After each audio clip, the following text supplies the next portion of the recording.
Welcome to Creepy Vibes. There's something wrong about a neighborhood that stays too quiet. The porch lights flicker. The same curtain moves at the same time every night. You wave at the man across the street, but his smile never reaches his eyes. In Texas, some neighbors don't stay on their side, and a few should never have been there in the first place. Tonight, we bring you 20 true, creepy neighbor stories from across the Lone Star State. Real encounters that began with small talk and ended with something crawling under your skin. Before we begin, here's a warning. Most people hear one story and leave. They forget to subscribe. That's when the nightmares begin. Don't make that mistake. Hit subscribe now. Stay with us, because once the stories begin, you won't want to face what's next alone. Tell me, where are you watching from? And what time is it there? Because after dark in Texas, the one watching you from the window might not be alive. Let's begin. He moved into the house at the end of Wilmont Drive in the summer of 2003. During one of the hottest stretches of the year, nobody saw a moving truck. Nobody saw a car.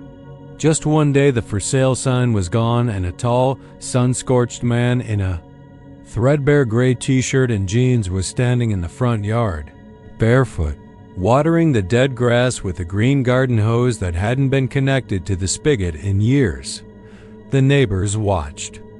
That's what people do in neighborhoods like East Riverside in Austin. Quiet, low income but not rough, mostly renters, mostly families trying to keep things in order. Not a place for strangeness. Not until he came. He didn't introduce himself. Not that anyone expected him to. But when Mrs. Tram brought over a casserole the day after he arrived, he answered the door halfway, stared at her a moment without blinking, and shut it again. He didn't take the dish. She left it on the porch, and it was gone the next morning. A few days later, the dish reappeared, washed, set neatly on the step. No note. They called him Radio Man. Not to his face, not even within earshot, but that's what everyone called him. Because from morning to well after sundown, he carried around a battered old handheld radio the size of a brick. It had a broken antenna and a chipped volume knob. The kind you'd expect to find buried in a thrift store bin or a junk drawer from 1985, and he listened to it constantly. Not music, not talk shows. Just static white noise poured from the speaker no matter where he went. His porch, the backyard, walks around the block. Some thought he might have been a veteran, someone with trauma, maybe schizophrenia. But there was something off about him that went beyond the usual signs. He moved slow, like his limbs were just slightly disconnected. He always looked over his shoulder, even when nobody was behind him. His eyes were glassy but too alert, like someone watching a screen nobody else could see. The kids on the block stayed away from his lawn. Not because of warnings, but because they could feel something was wrong. That kind of fear doesn't come from words. It comes from instinct. The cats started disappearing 2 weeks later. The first was Jasmine, a tabby belonging to the Rodriguez family next door. Then came Smudge, Tiger, Pumpkin, Daisy, all neighborhood strays or pets that were mostly outdoor. At first, people blamed coyotes, even though they hadn't been a problem in that area for years. But what stood out wasn't that the cats were missing. It was that they vanished completely. No fur, no bones, no blood, no collars. Just gone. And always at night. Some of the more paranoid neighbors installed Ring cameras or motion detectors. They never caught anything except for the usual raccoons and possums, the wind rustling the hedges, the occasional moth fluttering past a lens. But one camera belonging to a teenager named Ellie who lived 2 doors down did capture something. She'd set it to record the back fence line where Jasmine had last been seen at 3:13 a.m. on a Sunday morning. The motion lights snapped on. The feed turned to static, not a glitch. Not darkness, static. Then, for exactly 6 seconds, the image returned, showing a tall, barefoot man walking across the yard, clutching a handheld radio to his ear. She showed her parents, who didn't believe her. Said it was probably tampered with, or a prank, or maybe she had the settings wrong. So she uploaded the video to an online forum. That's when people outside the neighborhood started taking notice. Not because of the footage, because of the time. 313.m. Someone on the forum said they'd seen the exact same static pattern at the same time on their own security camera 3 years earlier, across the country. A guy in Pittsburgh, another woman in Tucson, and always someone tall, barefoot, with a radio pressed to his head. It became an urban myth online. But in Austin, it didn't feel like a myth. It felt like a problem growing legs.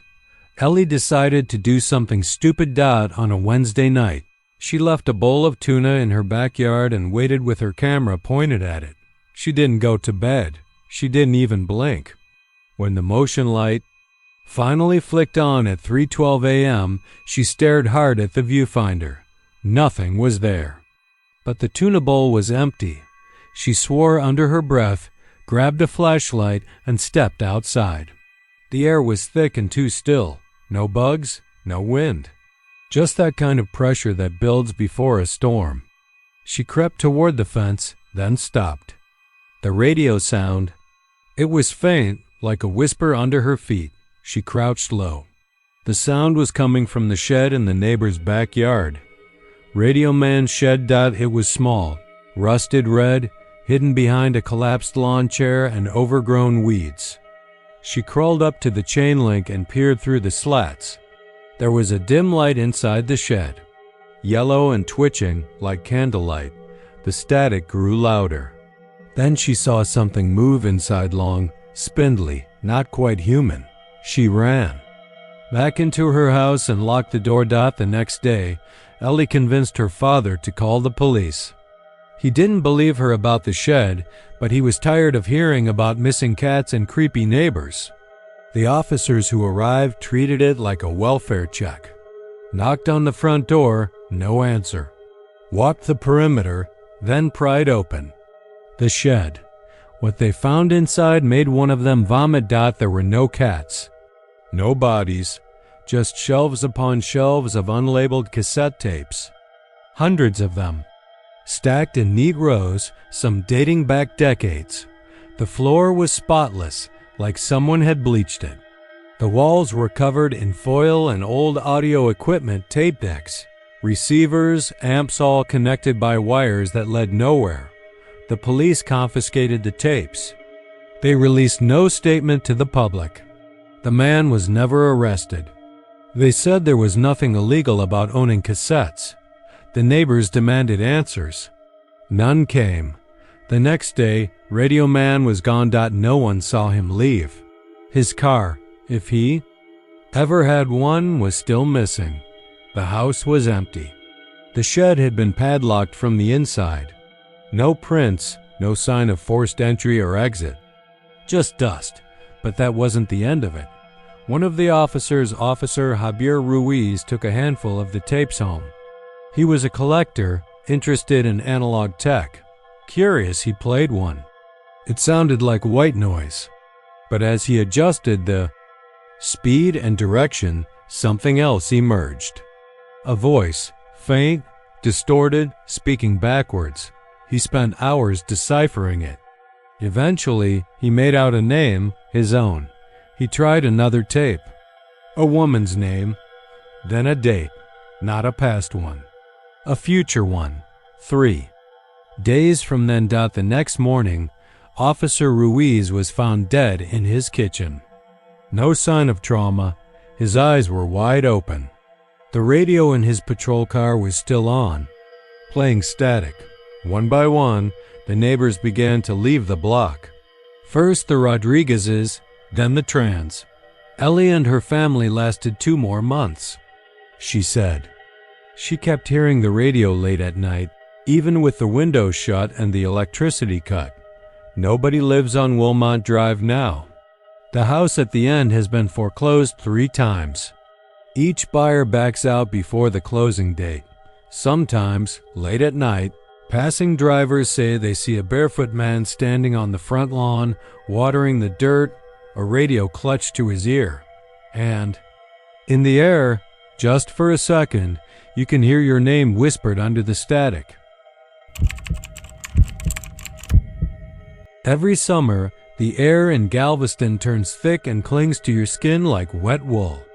The kind of heat that slows your heartbeat, makes shadows stretch longer than they should, and carries sounds a little too far after sunset. That's when the cicadas start their screaming, and the bay holds its breath, the tide too sluggish to roll. Somewhere down on Avenue O, just past the weather-beaten shotgun houses with sagging porches and frayed American flags, there was a cul-de-sac that locals called Widow's End. No official sign said that. Just what folks called it. Ever since the hurricane that took out most of the street back in 8-3 at the far end of that cul-de-sac sat a small gray house with cracked vinyl siding and a dead magnolia tree out front. Its grass never got tall enough to need mowing and never green enough to feel alive. The house had a lean to it, like it was trying to whisper something to the ground but hadn't built up the courage yet. And out front, under the dangling limb of that dead magnolia, there was an old wooden swing. Not a porch swing, not a tire swing, just a single wooden board suspended by rusted chains from a crossbeam that had once been a child's playset. That's where she sat. People started noticing her in early June. No one ever saw her arrive. She'd just be there in the evenings, a pale woman in a faded yellow sundress, barefoot, hair falling in front of her face like a curtain. She never made a sound, never moved except for the gentle sway of the swing. And always, always she faced the neighbor's house directly across the street, her eyes fixed on their kitchen window. The Chapmans lived there. Retired couple, salt of the earth types. When they first noticed her, they assumed she was homeless. Galveston has its fair share of ghosts in flesh, people blown in and out by storms or bad luck. Mrs. Chapman brought her a plate of food one night, crossing the street barefoot so as not to wake her husband, who had already decided the woman gave him the creeps. But the woman on the swing didn't look up, didn't speak, just sat there. Mrs. Chapman set the plate down on the ground beside her. By morning, it was still there, untouched, swarmed with ants. By the third night, the Chapmans called the police. The cruiser came around just after sunset, the patrol lights strobing against the quiet houses. The officer, a young guy named Darnell, approached the swing cautiously. He cleared his throat, asked her if she was okay, if she had somewhere to go. No answer. Just the creaking of the swing in the wind. Then he stepped closer and noticed something strange. One of the swing's chains had snapped at the top. He could see it clearly, the link torn, the metal rusted through. But the woman didn't fall. She was still sitting perfectly upright, swaying back and forth, held up by nothing. Officer Darnell backed away slowly, radioed in a request for backup.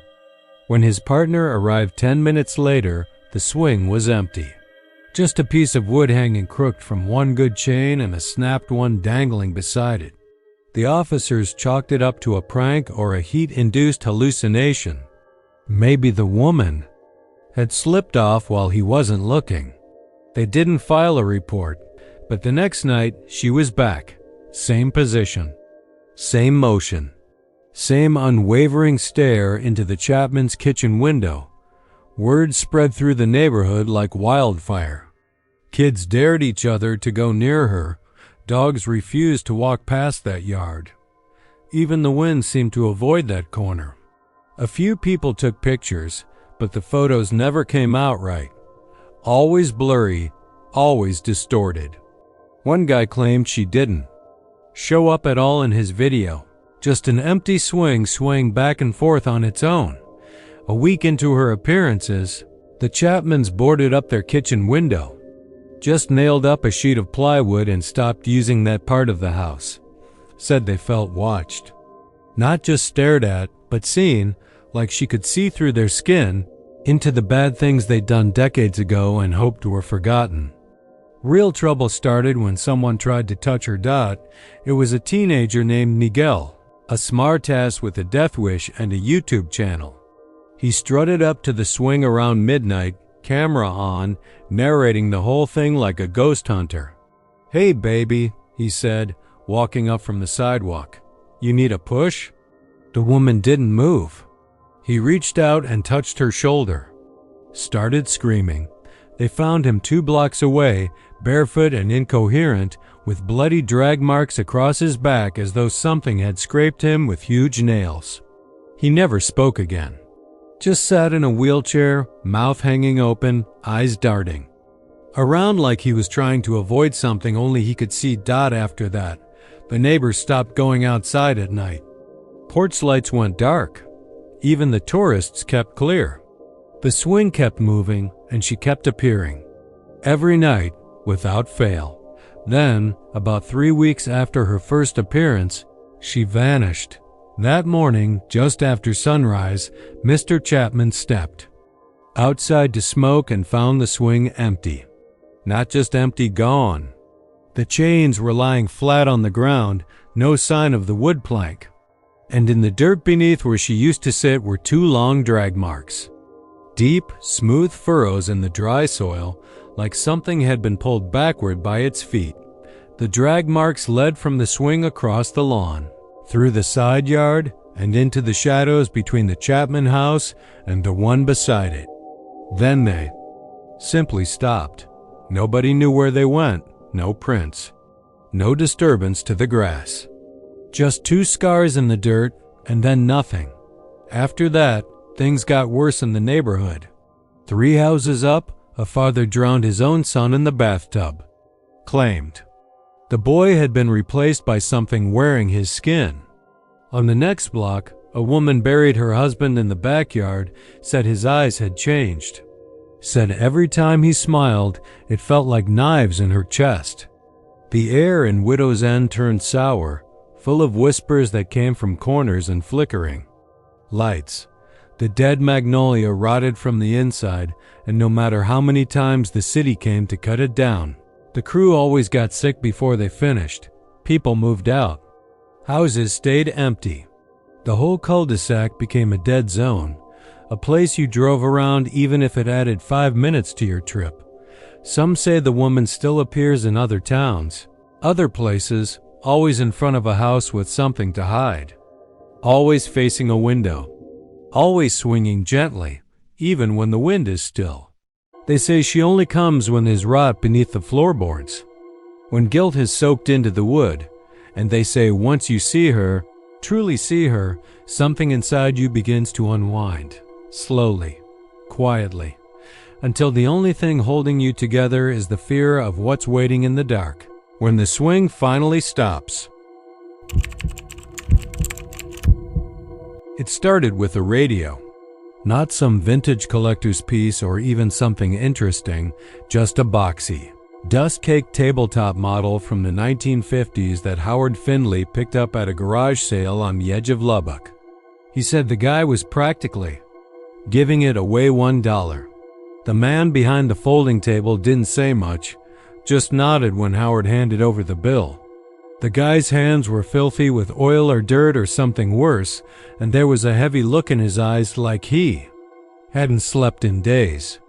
Howard said it was the kind of look that made you want to move fast and not make conversation. He brought the radio home and, for reasons he never explained, stashed it in his attic instead of displaying it like he did with all the other odds and ends he collected. His neighbors said they saw him go up there that night with a stepladder and a long extension cord. Said he ran a line from his bedroom socket, which seemed strange since the attic didn't even have a light fixture. Nobody thought too much of it. Howard was a bit of a loner, one of those polite but distant types, who mowed his lawn like clockwork and waved from a distance but never joined. The barbecues or HOA meetings. That was October 22nd, 10 days before. Halloween. By October 23rd, things had already started to feel off. The porch lights on Covey Lane began flickering, but not like they were failing, more like they were sinking. The blink had rhythm to it, a pulse. Street lamps would dim and brighten as if breathing. Some of the older residents, the ones who remembered blackout drills and Cold War broadcasts, said it reminded them of the way warning sirens used to wail in a slow, deliberate pattern. But this wasn't sound. It was light. People thought it was a prank at first. Maybe some kid from the tech college messing with the neighborhood's power grid, though no one could explain how they'd pull something like that off.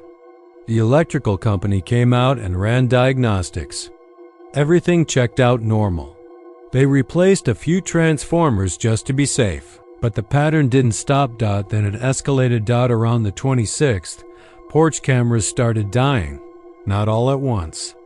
First, it was the guy at the corner lot, Dave Jensen, whose ring feed glitched into static just after midnight. The next night, 2 more feeds went out. One of them belonged to Mrs. Navarro, who said she heard whispering through the intercom before it cut out. She claimed it didn't sound like any language she knew, just soft, almost apologetic murmurs. They replaced their cameras. Nothing worked. Batteries drained overnight.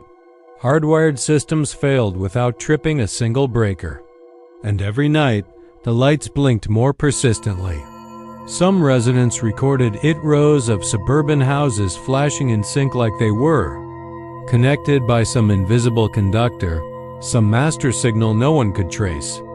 Howard's house was different. It never flickered.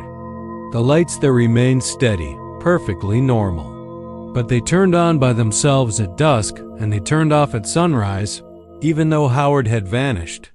Neighbors started asking questions. When was the last time anyone had seen him? No one could agree. Someone said they spotted him unloading groceries around the 25th. Another thought maybe he'd driven out of town. But his truck was still in the driveway. His mail was piling up. His grass hadn't grown. Some folks thought about calling the cops. But the thing about places like Lubbock, especially older neighborhoods, is that people mind their own business until it's too late. Halloween night came and the entire block lit up in unison as soon as the sun dipped below the cotton horizon. Not just porch lights anymore, interior lights too. Every window, every lamp, every fixture glowed with the same eerie pale white. Cold light, wrong light. The kind that made your stomach tighten for no reason. The trick-or-treaters, mostly out-of-neighborhood kids who hadn't heard the stories, were drawn to it. They said it looked cool, like some kind of haunted house display. But none of them made it to the doorstep. Parents pulled them back. Even the kids said the house felt sad, which was the only word they could find for it. Then, at exactly 9:13 p.m., every light on the block blinked 3 times. Deliberate, precise. A long blink. A short one, then another long. Morse code. Nobody knew what it meant. That's when the power went out. Not just a flicker. Total blackout. Phones, flashlights, backup batteries, nothing worked. A silence fell over the street so absolute it made the wind seem deafening. You could hear dry leaves scraping across pavement like claws. Somewhere far off, a dog was barking like it had seen something awful. Then the lights came back on only at Howard's house. The inside was lit like a showroom. Every bulb was glowing. And in the upstairs window, the attic window, there was a silhouette. Just standing there, watching. No one could move. No one wanted to. After about 2 minutes, the lights in Howard's house went out again. Not slowly. All at once. A snap to black. The power returned to the rest of the block a few seconds later. Every house. Every phone. Every flashlight. Except the cameras. Those stayed dead. They found Howard's body a week later. it wasn't in the attic. It was buried in the crawl space under loose boards and wrapped in a moldy tarp.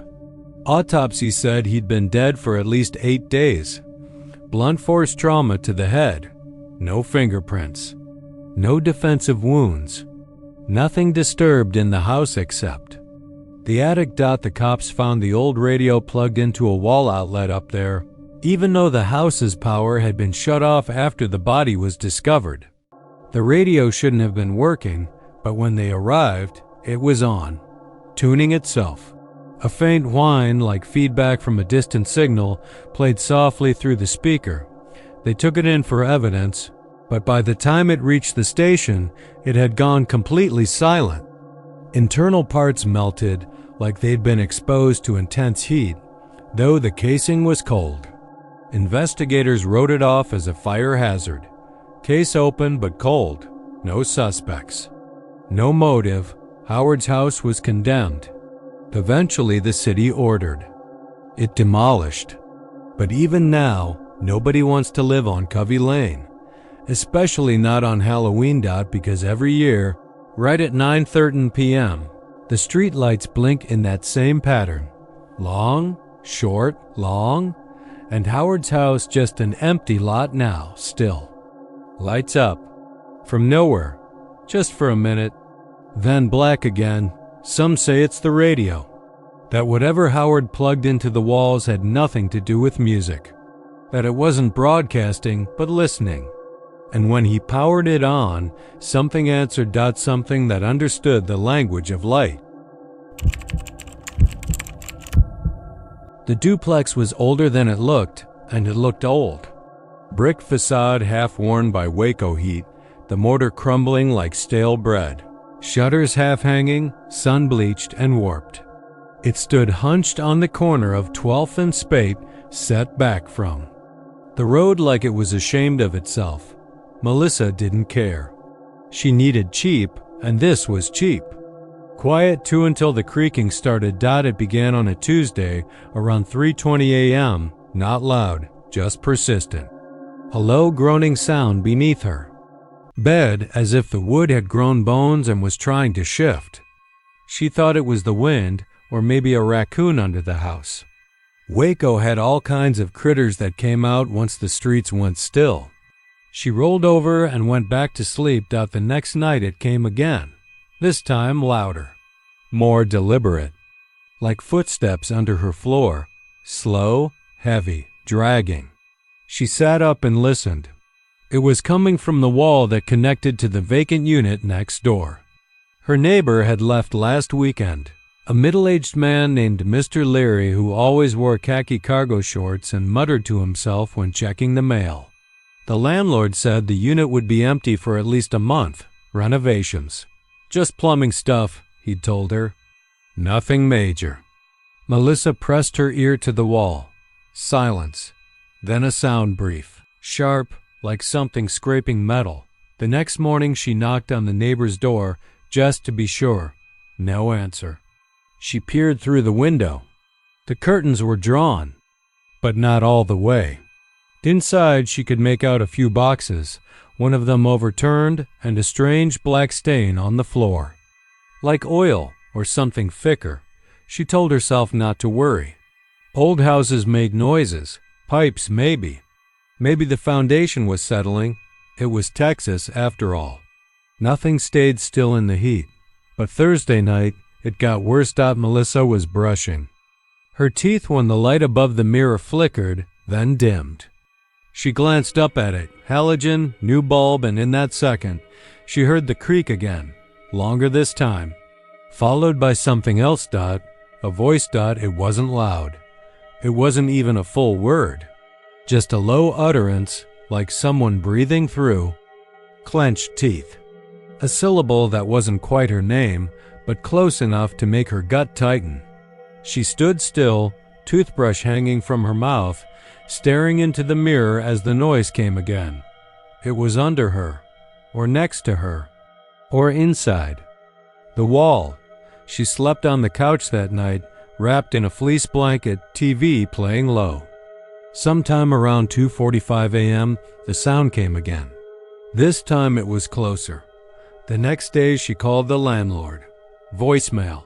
She left a message, then texted. No response. She walked over to the neighbor's unit again and this time tried the knob. Locked, but the key she had the one for her own unit fit. She didn't understand why. She tested it once before, back when she moved in, and it hadn't worked. But now it slid right in, clicked, and the door creaked open. The air was stale. Still, inside, the place looked untouched. Except for the stain. It had spread, stretching toward the far corner of the living room like something crawling. She stepped in, heart knocking in her chest. The unit was identical to her same layout, same fixtures, but the atmosphere was wrong. She couldn't explain it. It felt damp, but the air was dry. It felt cold, but her skin prickled with sweat. There was no furniture, only scattered boxes and dust. She moved through the living room slowly toward the far wall where the stain ended. And that's when she saw it. A wooden trapdoor set into the floor. It hadn't been there before. The floorboards were darker around it, water-stained, warped. The hatch had a heavy steel latch bolted into it, rusted and worn. And carved into the surface, crude and deep, was her name. Melissa. Not written with a pen or marker. Carved. Etched like someone had used a blade and taken their time. Each letter was jagged, uneven. The A looked like it had been struck 3 times before settling. She stumbled back, almost tripping over a loose floorboard. Her mouth went dry. The sound under her feet came again, a creak, then a dragging thud. She left. Slammed the door. Locked it. Called the landlord again. Nothing. That night she didn't sleep. She sat at her kitchen table, staring at the shared wall. It felt like something was pressing against it, bulging, breathing. She could hear the creaks now even when she wasn't in bed. She moved to the other side of the house. Still heard them. The next morning she drove to Mr. Leary's old job, a pest control office on Bosque. She told the woman at the front desk that she was trying to return a package he left behind. The woman frowned. "He don't work here no more." She said, "Ain't seen him since April." Melissa blinked. "But he moved out last week." "No, ma'am. He left in spring. Didn't say goodbye. Just didn't come back from his lunch break." Back home, she stood in front of the neighbor's unit for a long time before unlocking the door again. The trapdoor was still there. But now the steel latch was unfastened. Something was calling to her. Not a voice, not exactly. A feeling, a pressure in her skull. Like something inside that space knew her. Knew she'd come back. She knelt beside the trapdoor and touched the wood. It was cold. She slid her fingers along the carved letters, then gripped the iron ring and pulled. The hatch groaned open. Beneath was a narrow staircase made of old stone, the edges eroded and dark with mold. A faint light glowed below, not warm or bright, just enough to show that the steps kept going deeper than they should. She leaned in, squinting. The air smelled of soil and something sweet. Rotting sweet. She should have called the police. But something about the place made her feel like it wouldn't matter. That whatever this was, it wasn't something a badge could help with. She descended. Each step felt like a heartbeat, dull and vibrating. The air grew colder. The glow below pulsed, flickering like a candle behind skin. When she reached the bottom, she found herself in a narrow corridor, stone walls damp and close. She walked forward, the hall twisted. She lost track of time. No sounds but her own breath and the soft tap of her footsteps. Then she saw it. A room, circular and low-ceilinged, walls covered in wood paneling that looked like it belonged in an old 1970s rec room. But the wood was wrong dark, too veined, almost alive. At the center of the room stood a mirror. Full-length, freestanding, oval dot. She approached it. The reflection was wrong. It showed the room, yes, but she wasn't in it. Instead, there was Mr. Leary, wearing his khaki shorts, his eyes wide and blank, mouth moving as if screaming silently. Then he was gone. Now it showed a little boy, someone she didn't know, then an old woman, then another man, then herself, only it wasn't her. Now, it was her from 10 years ago. Black hair longer, eyes clearer, skin less lined. The reflection smiled. Melissa did not. Behind her, the sound came again, the dragging step. Closer this time. She turned, but the room was empty. When she looked back at the mirror, her reflection was gone. The glass was dark, swirling like water. A hand pressed against the other side. Not hers. She ran. Back through the corridor, up the stairs, through the trapdoor, slamming it shut behind her. She drove to a hotel that night and didn't return. For 2 days, when she did, the neighbor's door was locked again. Her key didn't work anymore. She called the landlord and finally got through. She asked him what was beneath the duplex. Nothing, he said. It's built on slab, no basement, never had one. What about Mr. Leary? The landlord paused. You mean the old man that lived there last year? I never rented to anyone by that name. That unit's been empty since March. She hung up. That night, her own floor creaked again. The sound of the latch, a breath through the wall.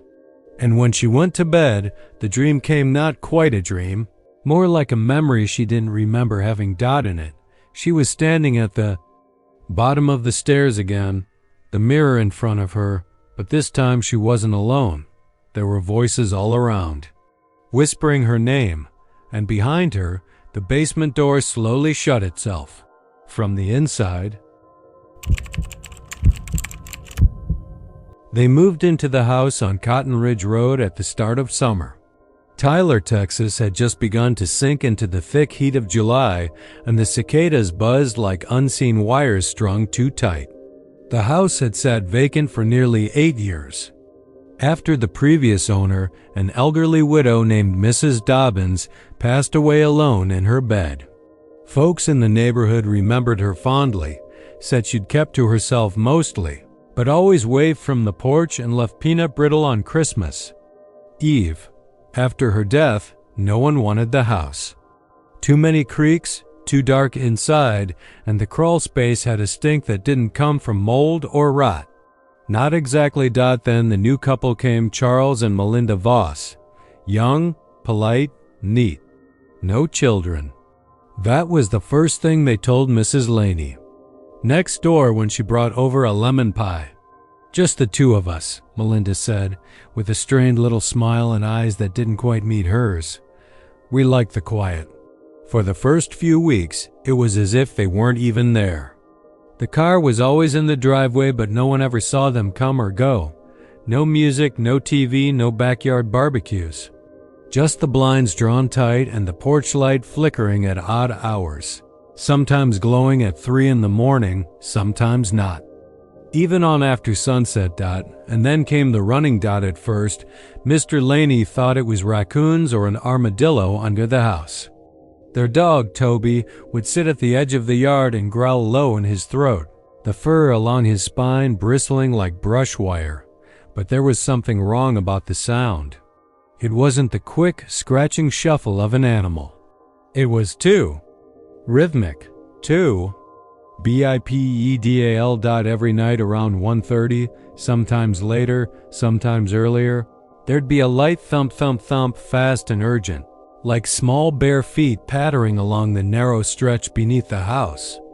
And always in the same pattern from the back of the house toward the front, then stopping suddenly, as if it had reached a wall. The Laneys told themselves it was plumbing.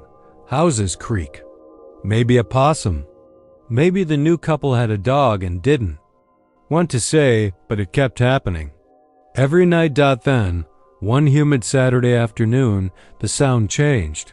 The running didn't stop at the front of the house. It turned. The crawl space ended at the foundation wall, a thick concrete divider that marked the end of the slab. There shouldn't have been any way forward, but now the footsteps continued. They scraped. They clawed. It sounded like something was trying to go through the wall. Mr. Laney, finally fed up, went over the next day and knocked. No one answered. He tried again that evening. Still nothing. The Voss's car was in the driveway. The porch light was on, but the house was silent. By Monday morning, he called a plumber, swearing something must have been wrong with the pipes. Something was under that house. The plumber, a man named Dale Hightower, came out the next afternoon. He was in his late 60s, moved slow, and had the creased, sun-leathered face of someone who'd been crawling under East Texas houses for most of his life. He listened to what Mr. Laney described and just nodded once, squinting toward the Tia. Voss's house? They know I'm coming? Dale asked. Doubt it, Mr. Laney said. They don't answer the door. Dale went around back, flashlight in hand, and popped the crawlspace hatch. It was rusted shut but came loose with a few kicks. A thick smell wafted out, not sewer, not mildew. Something sour, like old meat in a hot car. Dale wrinkled his nose, muttered a curse, and ducked in. He was gone for about 20 minutes. When he emerged, he was pale, sweating, and breathing like he'd run a mile. He wiped his face, lit a cigarette with shaking fingers, and didn't speak for a while. Mr. Laney offered him a bottle of water, which he didn't touch. There's something under there, Dale finally said. But it ain't no possum. He held up a muddy child's shoe pink, the size for a 4 or 5-year-old. The laces were missing, and the heel was torn.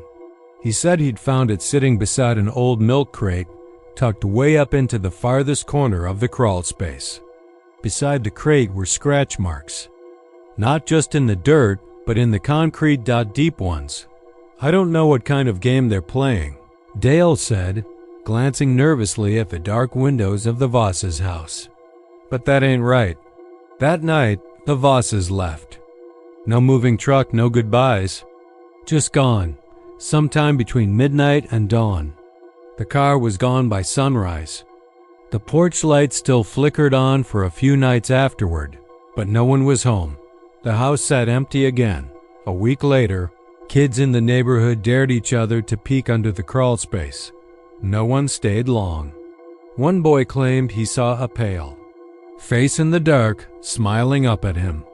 Another girl said she heard whispering, but no one believed her. Mr. Laney boarded up the hatch himself, but the running never stopped, even after the Vosses left. Even after the house was condemned by the city for electrical issues, neighbors still heard the footsteps at night. Always the same pattern, from the back of the house toward the front. Sometimes louder, sometimes faster. And sometimes, just sometimes, they'd hear the voice of a child, soft, broken, calling out from beneath the ground, "Please let me out." Years passed. The house remained empty. Then someone bought the property, some developer from Dallas looking to flip it. A crew came in to demo the interior, got the place down to studs and wires. On the second day, one of the workers disappeared. They found his tools sitting neatly by the crawlspace door, which had been pried open again. They never found him, just a single muddy handprint on the inside wall, too small to be his. And deeper than it should have been. The yard next door had been dead for as long as anyone could remember. Not the kind of dead that happens when a homeowner neglects to water or mow. No, this was something else. It was like the ground itself rejected life. A quarter-acre of cracked, gray dirt in the middle of a quiet neighborhood on the south edge of Abilene, off of Sales Boulevard, where all the houses were built in the 70s, where old oaks leaned like drunks in the heat, and where the wind carried the dry rustle of dry leaves even in spring. You could walk past that one lawn and it felt like stepping out of the world for a second. No birds, no bugs, no weeds, just that dead earth, faded and wrong. People talked, of course. There was always talk. The Thompsons, who lived 2 houses down, swore up and down it used to be green back in the 80s. Until the man who lived there, a vet with one eye and a German shepherd that howled like a dying child, killed himself. In the garage, hung himself with an orange extension cord. After that, the grass just stopped growing. The new owners tried everything: fertilizer, sod, hired a landscaping crew from Lubbock who swore they'd never seen anything like it. One of them got a nosebleed and quit mid-job. Said the ground made him dizzy. Every spring, the neighborhood would send letters, passive-aggressive little notes about maintaining visual consistency and preserving property values. The owners, a quiet couple in their 60s named Gary and Madeline, would do the same thing every year. Hire someone to come tear up the topsoil, spread seed, water it religiously. Nothing ever took.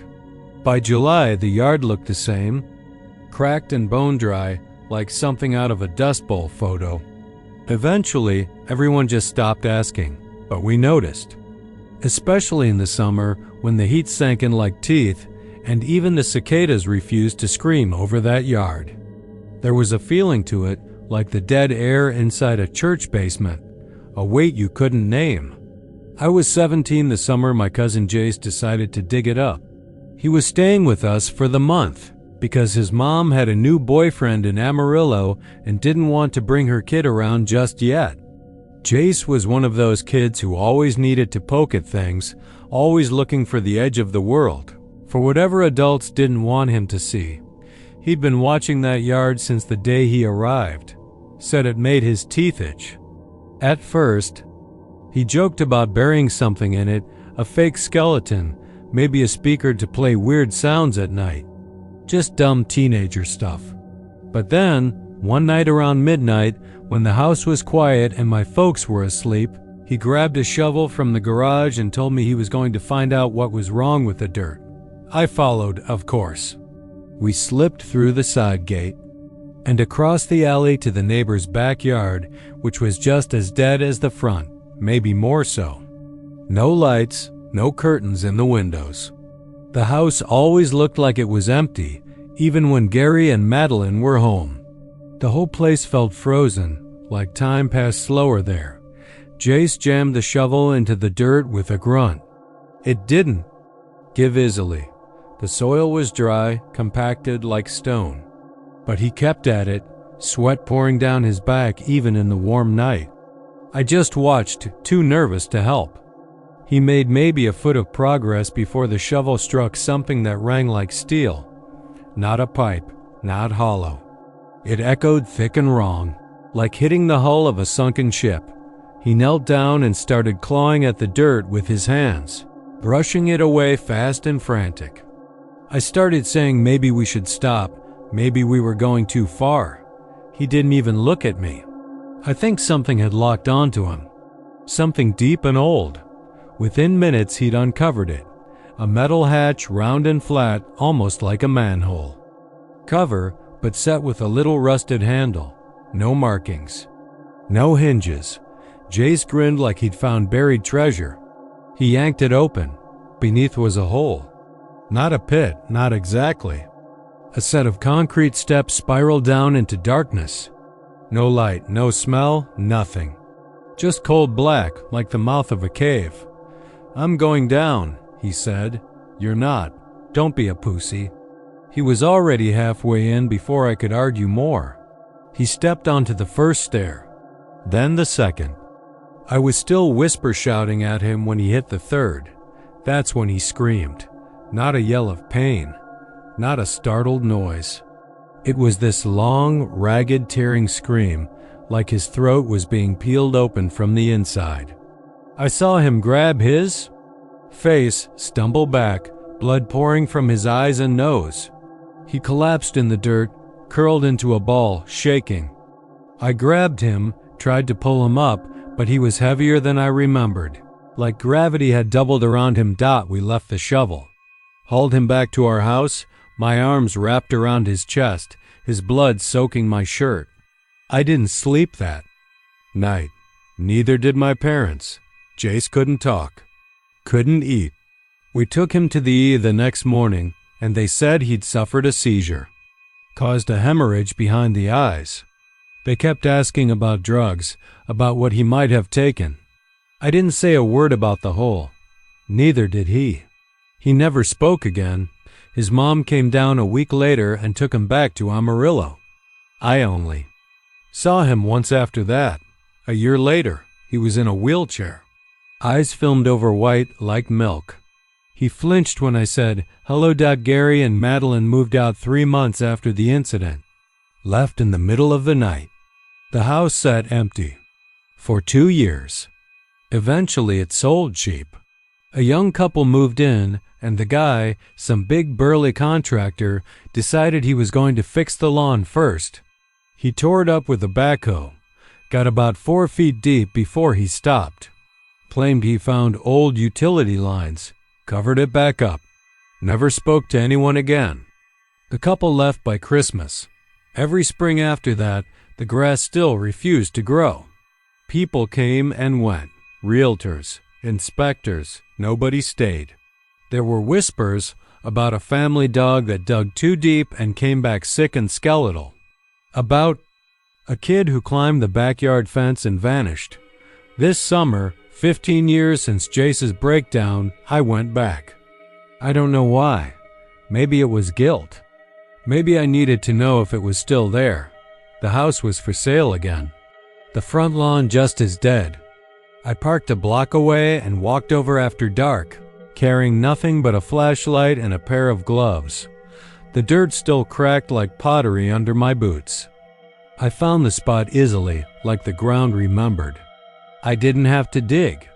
The soil just fell away under my fingers, as if it wanted me to find it again. The hatch was there. Rusted, but intact. I opened it. The stairs looked the same, concrete. Spiral, sloping down into black. I turned on the flashlight, shone it down. The light didn't go far. I stood there, staring, my hand on the frame. There was something waiting down there. I could feel it. Not a presence, not quite. A memory, maybe. A promise. Something older than the town, older than roads. A thing buried not to hide it, but to keep it from seeing the sky again. I took 1 step, then another dot at the third. The light flickered. I tasted iron. My nose started to bleed. I smiled, because I understood now. The lawn never grows, because something beneath it is still eating. Mr. Dorsey had lived at 714 Willowmere Drive since the mid-'80s. The 2-story colonial had weathered nearly 4 decades of Plano's changing skyline, from wide-open fields to rows of high-end strip malls and encroaching tech campuses. But that house remained stubbornly the same, its flaking white trim and slowly yellowing brick standing in quiet defiance of progress. Most of the old neighbors had gone years ago.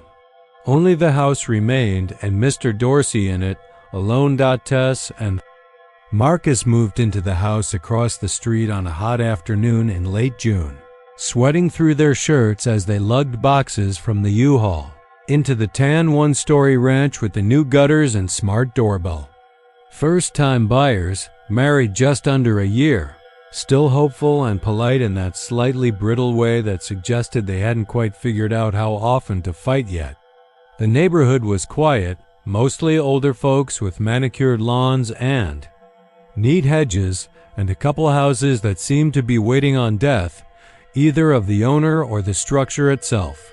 From the beginning, there was something off about the Dorsey place. It wasn't obvious at first, more like a low background noise in the back of your mind. Just little things. The overgrown ivy strangling one of the front columns. A single gutter hanging at a weird angle for weeks. No car in the driveway. No mail ever seen delivered or picked up. They never saw Mr. Dorsey himself, not really. Sometimes they thought they caught a glimpse of figure in the shadows of the living room, the flicker of movement behind a curtain, but never clear enough. To be sure, until one night in mid-July when Tess spotted him in the upstairs window. It was almost midnight. The two of them were watching TV in bed when she got up to brush her teeth and glanced out the front window. The blinds were half open, and the Dorsey house, with its always dark porch and forever dead lawn, loomed directly across the street. She saw him standing in the window of the front upstairs bedroom. No lights on behind him, just a silhouette. Still, rigid, almost unnaturally upright. His head seemed too tall. "Marcus," she said quietly, "come look." He joined her and peered out. "Where?" she pointed. "Second floor, middle window." "I don't see." "Oh, there." He squinted. "Weird. He's just standing there." They watched for a few seconds in silence. Then something happened. The man in the window blinked. Fast. So fast it looked like a glitch in a video feed-like frame skipping. 1 second his eyes were open, the next they were closed, then open again, 4 or 5 times in a single breath. "Jesus," Tess whispered. "Did you see that?" "I saw it." Marcus didn't look away. Probably just a trick of the light. "Is he blinking?" she asked, voice low. "Too fast." "That's not normal blinking." They watched for a few minutes longer. The man didn't move. Just kept blinking faster than seemed humanly possible, then stopping for a while, then starting again, like some broken loop. After a while they went back to bed, unsettled. The next night he was there again, and the next. Always the same time, just past midnight. Standing in the dark, staring across the street, blinking in that strange, rapid way. After the 5th night, they started closing their blinds. 2 weeks passed. The blinking man was there every single night, never changing his posture, never leaving. The window. Tess tried calling the non-emergency line for the city, but all they offered was a wellness check. The officer who came out left a note on the Dorsey's door, then left. The man was back at the window the next night. One afternoon, Marcus walked across the street and knocked on the front door. The house felt colder just standing in front of it. There was no sound, no wind, no bugs chirping. He knocked again, nothing. He even peered through a slit in the curtain, saw only a dark, dust-filled foyer and a narrow staircase covered in plastic. No lights, no movement. Just the heavy feeling of stillness, like the air didn't move properly in there. He stepped back. Something was wrong with the house. Not just Dorsey, everything about it. That night, around 12:14, the man in the window blinked as usual. But this time, his head tilted slightly to one side. Just a degree or two, but noticeable. He was aware of them. Aware they were watching. The next night, he lifted his arm. Slowly, mechanically, like he wasn't sure how elbows worked. He mimicked. The motion Tess had made earlier that evening, brushing her hair behind her ear. It wasn't just that he copied it, it was the way he did it. Too slow, too deliberate. Like he was remembering what a human looked like doing it, not actually being one. Then Marcus sneezed, and the man in the window jerked his head forward, mimicking the motion in delayed echo. They didn't sleep that night. By the end of the 3rd week, it became a ritual. Marcus would set up his phone, filming the window. Sometimes the man blinked faster, sometimes slower, but he was always there, always standing, always watching, and always copying. On the 23rd night, Tess dared to wave. The man in the window raised his hand 5 seconds later and waved back. After that, it escalated. He began mimicking full-body movements. If Marcus stretched, the figure in the window stretched. If Tess crossed her arms, he did the same. Delayed by a few seconds, always a little off, as if learning through muscle memory.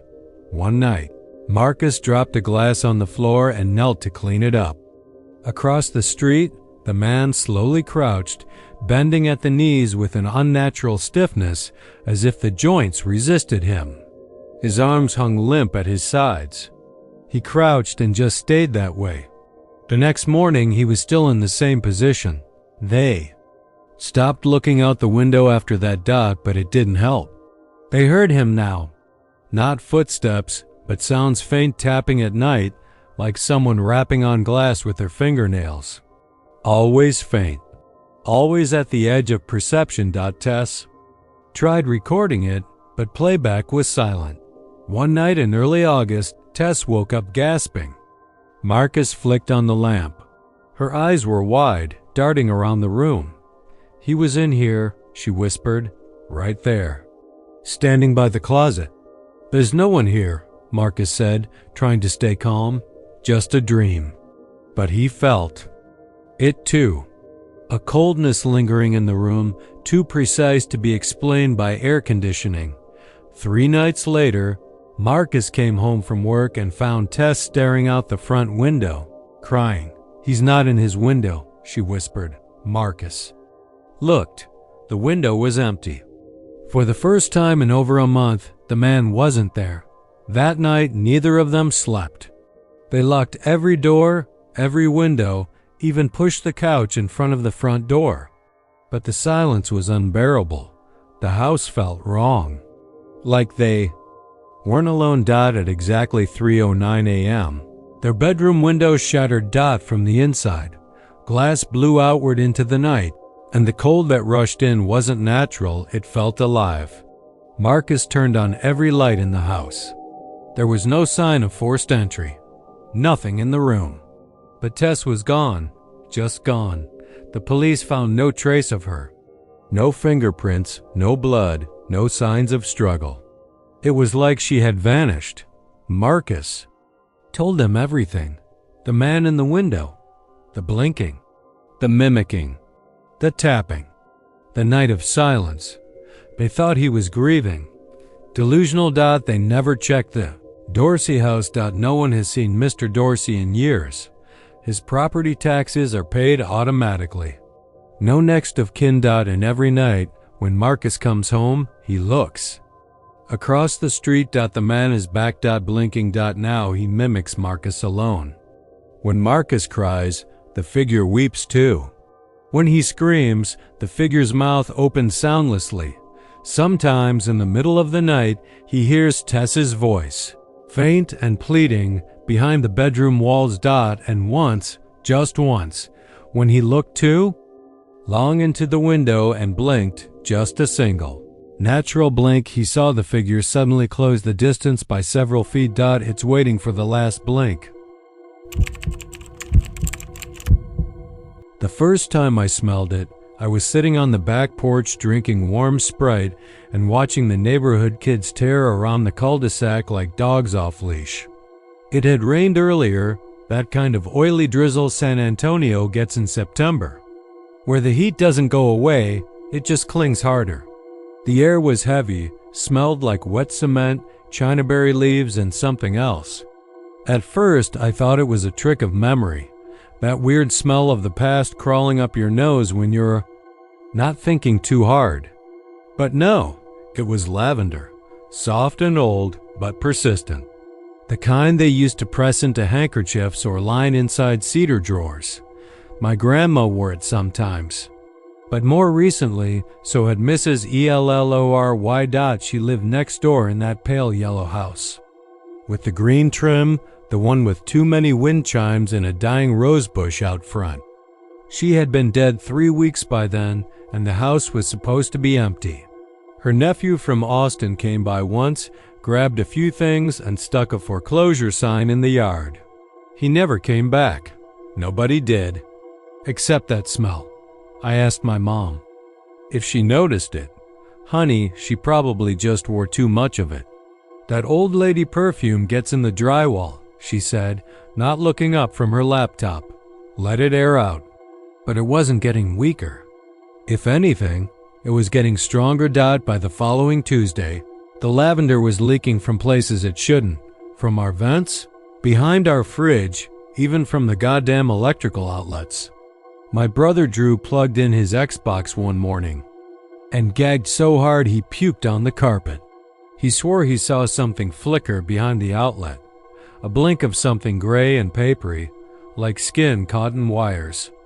I told him he was being a baby, but I didn't believe it myself. At school, I couldn't concentrate. The scent clung to my clothes, my books, even my hair. The other girls started whispering behind my back, calling me Violet and Cemetery Girl. One of them said I smelled like a coffin. I snapped at her, told her she'd know what one smelled like soon enough. That got me 3 days of detention and a meeting with the school counselor. They thought I was acting out, grieving or spiraling. Nobody cared that every time I passed the Ellery house, I felt a pressure in my chest like something was waiting for me behind those cracked blinds. The sun went down slow that Friday, smearing blood orange light across the sky. I couldn't stand it anymore. Something in me, some itch in the back of my brain, said I needed to see inside that house. Like if I didn't, the smell would keep spreading until it was in my lungs, under my skin, curling around my heart. I took a flashlight and a pair of garden shears, not for self-defense, but for the illusion of control. The back gate was unlocked. It screeched when I pushed it open, and I paused, hard punching my ribs, waiting for some shadow behind the curtain to twitch. Nothing did. The back door was latched but soft from water damage. I pushed. It gave with a groan and a sigh. That smell hit me like a wave. Not lavender anymore, not really. It had gone sour, like flowers left too long in a sealed box. Something sweet dying slowly. I turned on the flashlight. The house was empty, stripped bare. No furniture, no pictures, not even nails on the walls. Just shadows and dust. I walked through the kitchen, the floor sticky under my shoes, then the hall, where a single shoe lay on its side like someone stepped out of it mid-run. I didn't call out, didn't dare. The scent pulled me forward as if my body was following it before my mind agreed. My steps slowed as I reached what used to be the den. The room was ice cold.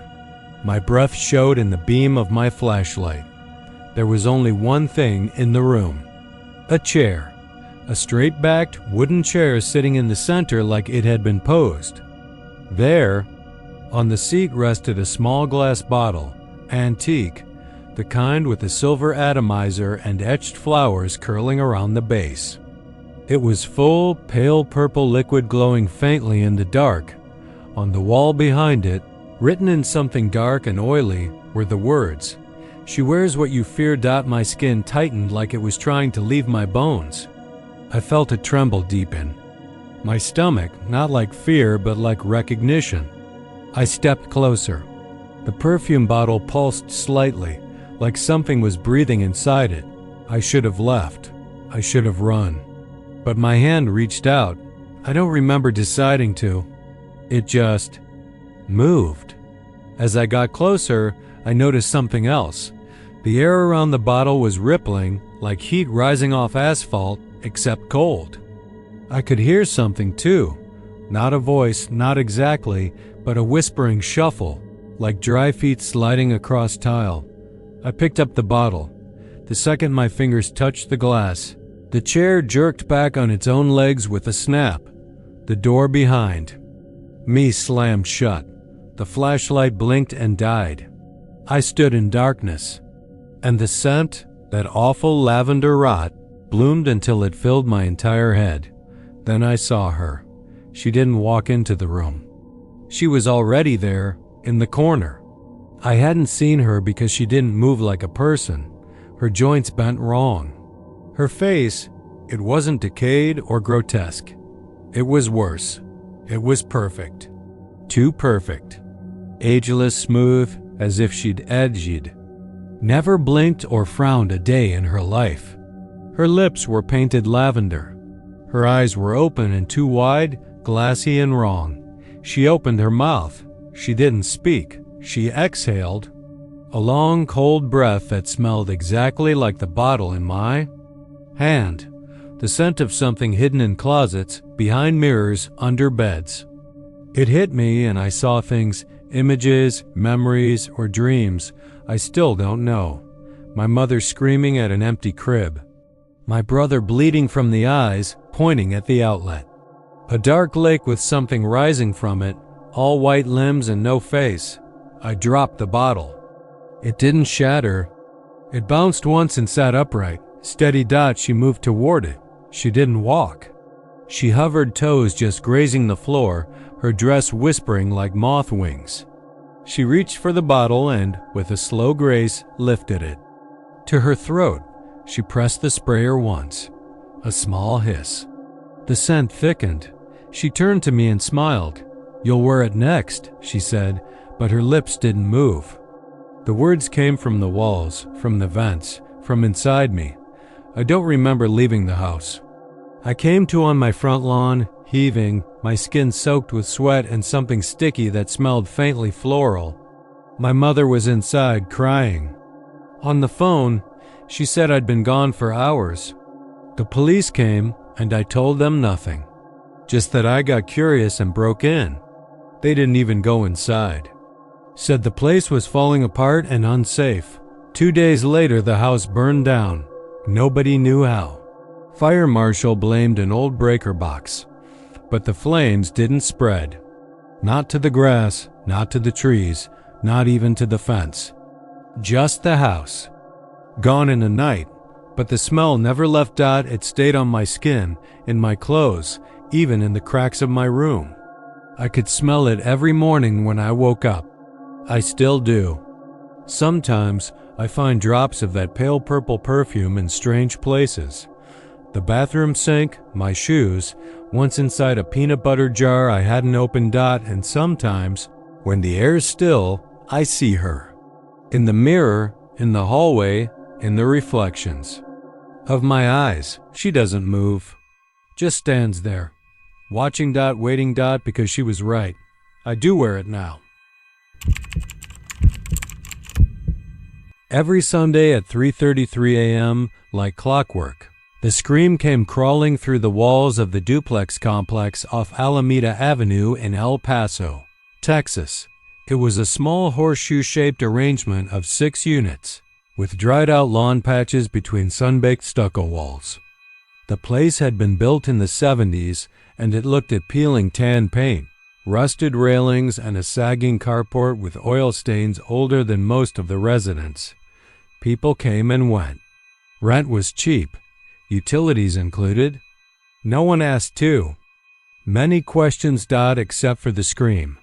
Unit B, second from the end, had supposedly been empty for 2 years.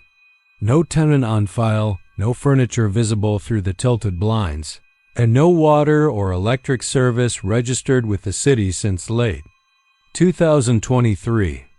Yet, every Sunday morning without fail, something inside that unit would cry out.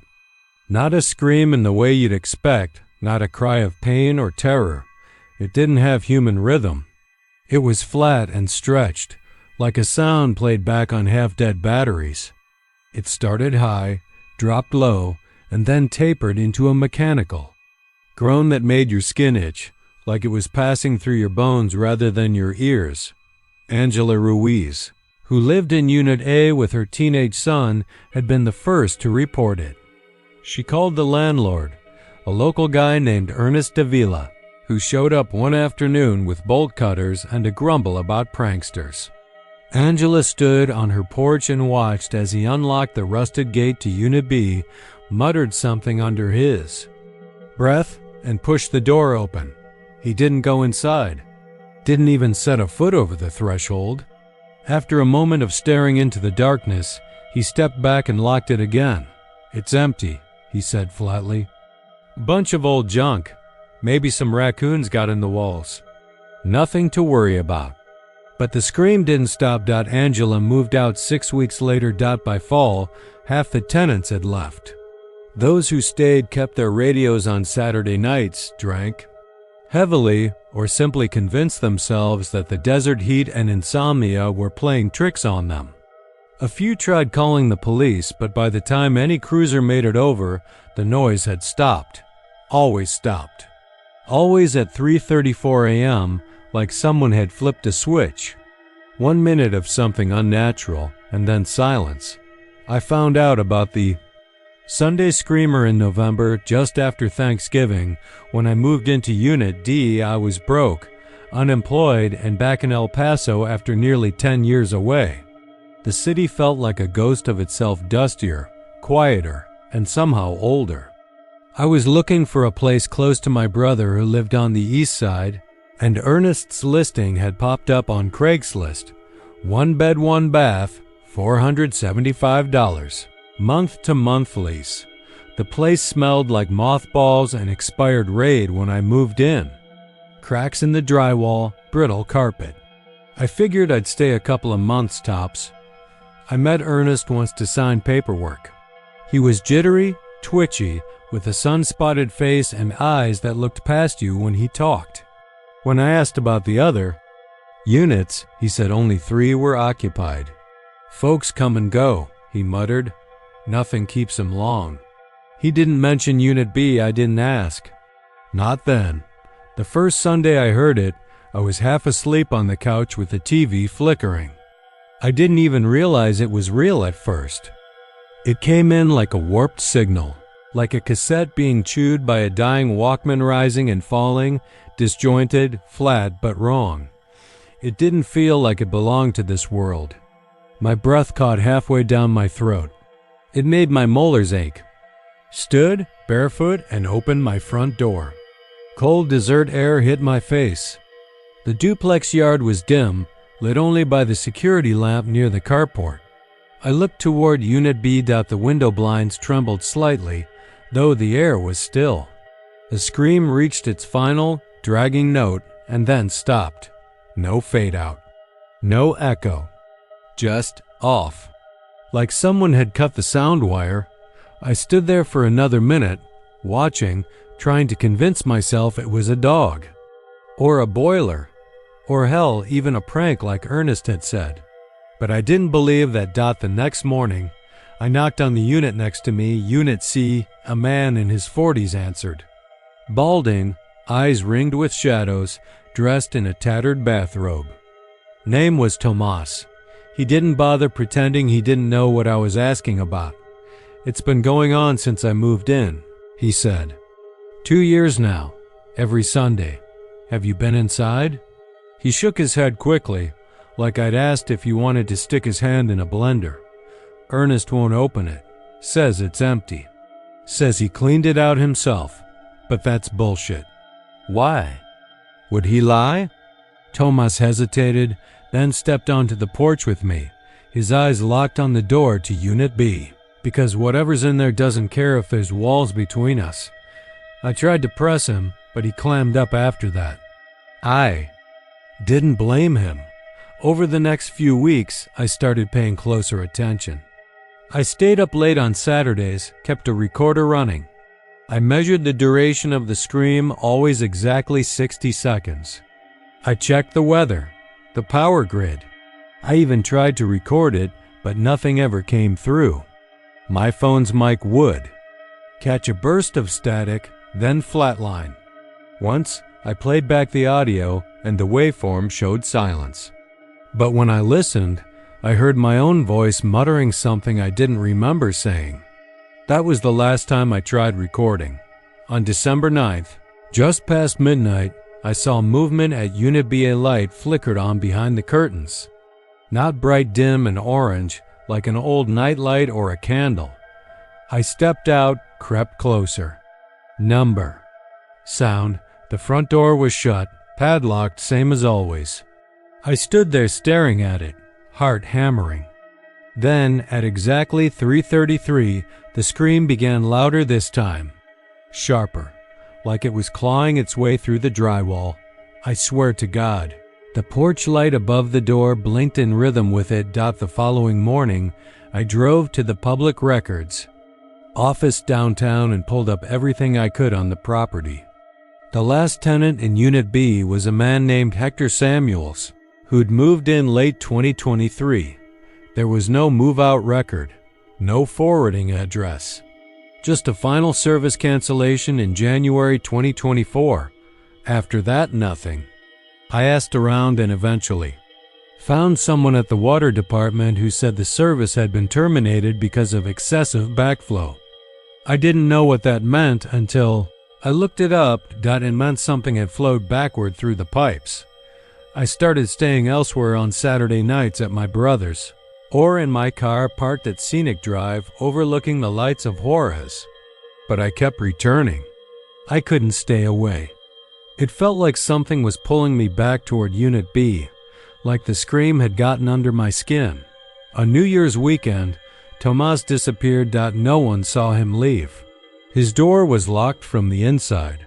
The only thing anyone noticed was a red smear beneath his front window that looked like someone had pressed a bloody hand to the glass. Police came, broke in, found nothing inside except for his shoes placed neatly beside his bed. No sign of struggle, no note. No Tomas. I saw Ernest too. Days later and confronted him in the parking lot. Told him about Tomas, about the scream, about the light in the window. I asked what had happened to Hector Samuels. Ernest's face went pale. His eyes darted to Unit B. I didn't run to anyone named Hector, he said. The man who lived. There was named Daniel. Daniel Ortiz.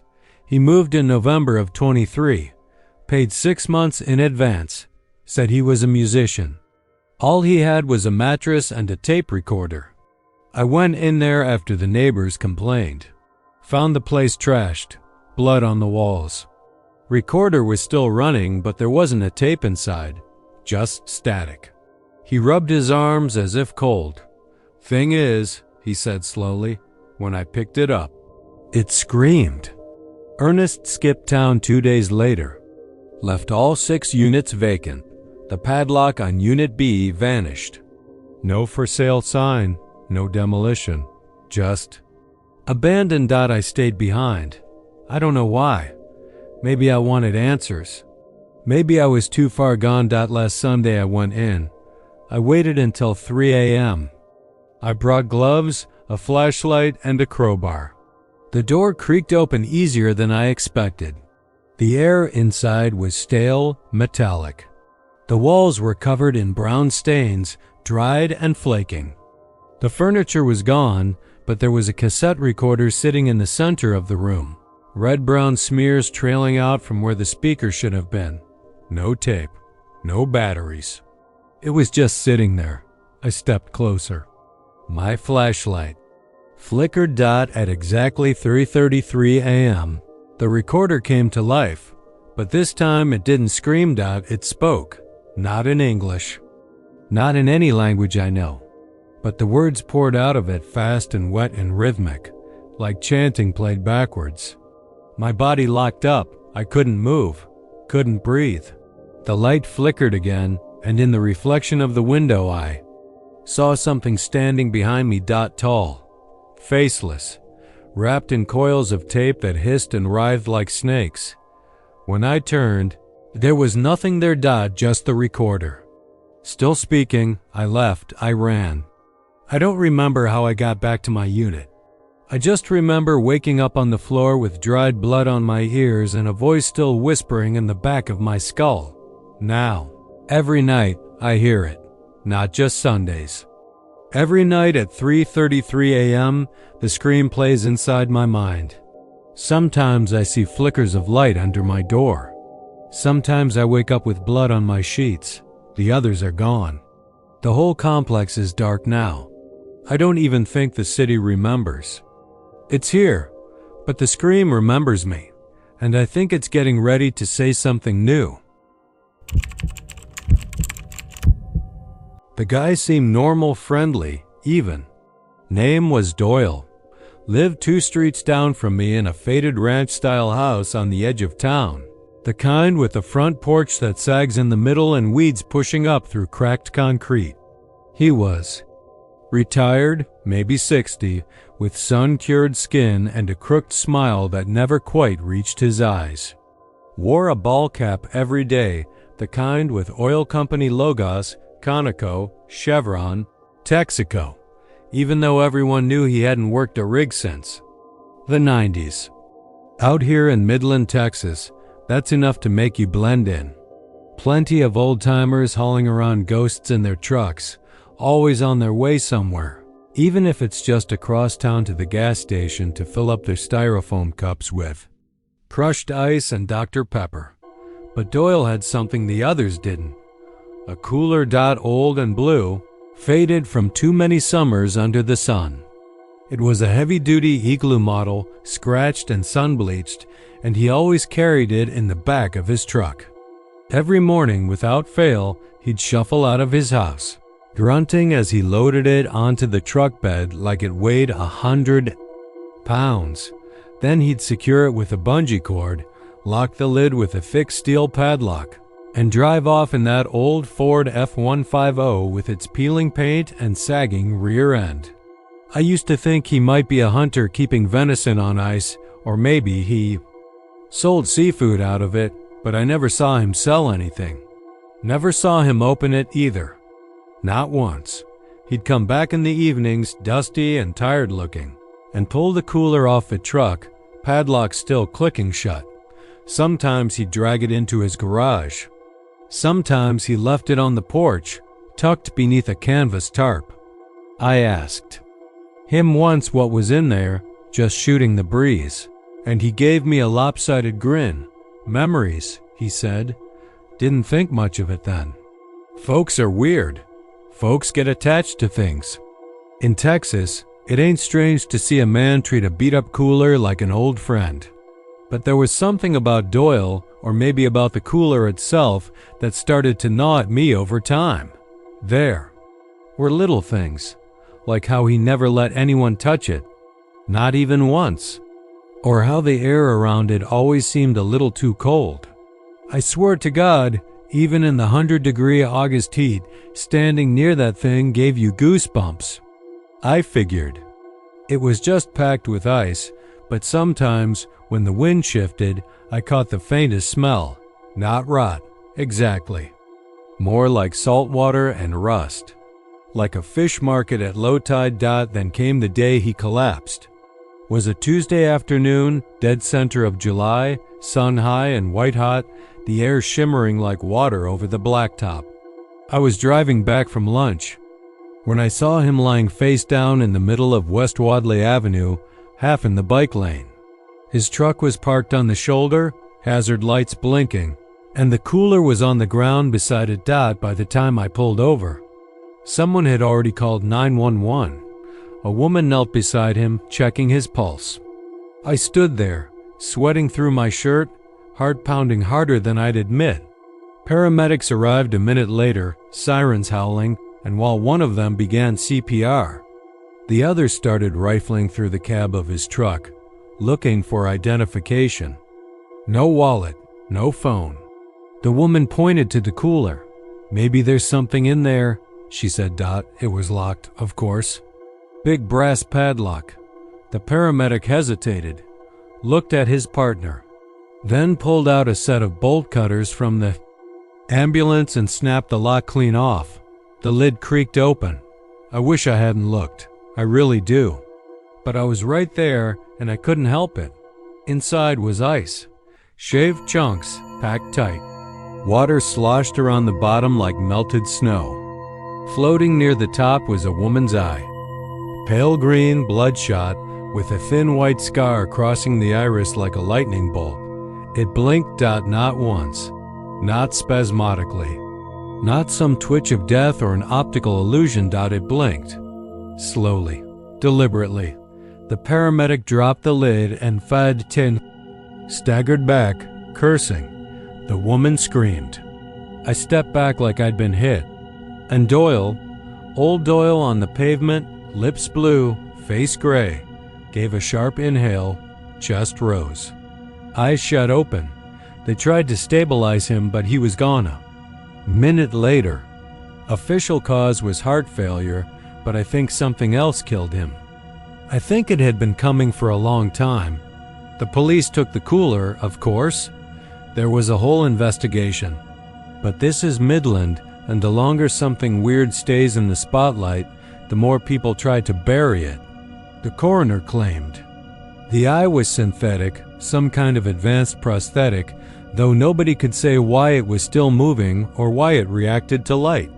There was no identifying DNA, no record of Doyle ever being married or having children. Just that same empty house with nothing in it but yellowed newspapers, dust, and an entire garage full of ice bags stacked to the ceiling. The cooler disappeared. Not misplaced, not lost, vanished. Police report says it was transferred to federal custody, but no one could tell me what agency. A week later, the 2 paramedics who opened it quit, moved out of town. No forwarding address. The woman who called 911 stopped talking to people. She stopped leaving her house too. Last I heard, her family put her in a care home near Abilene. Said she stopped sleeping. Said she swore the eye was watching her. Me, I tried to move on. But sometimes at night I dream about it. The eye floating in the cold, watching me through water, lid opening and closing in slow rhythm. Sometimes I wake up and my sheets are damp, like I've been sweating, but not with heat. Like I've been submerged. Last month someone bought Doyle's house, young couple from out of town. I didn't say anything. Not my place, but I noticed something strange yesterday. The truck's still in the driveway, they haven't gotten around to towing it, but there was something in the bed, covered with a tarp. Just the corners sticking out. Old, blue, scratched, just big enough to fit a body part. And last night, I swear I heard it creak open.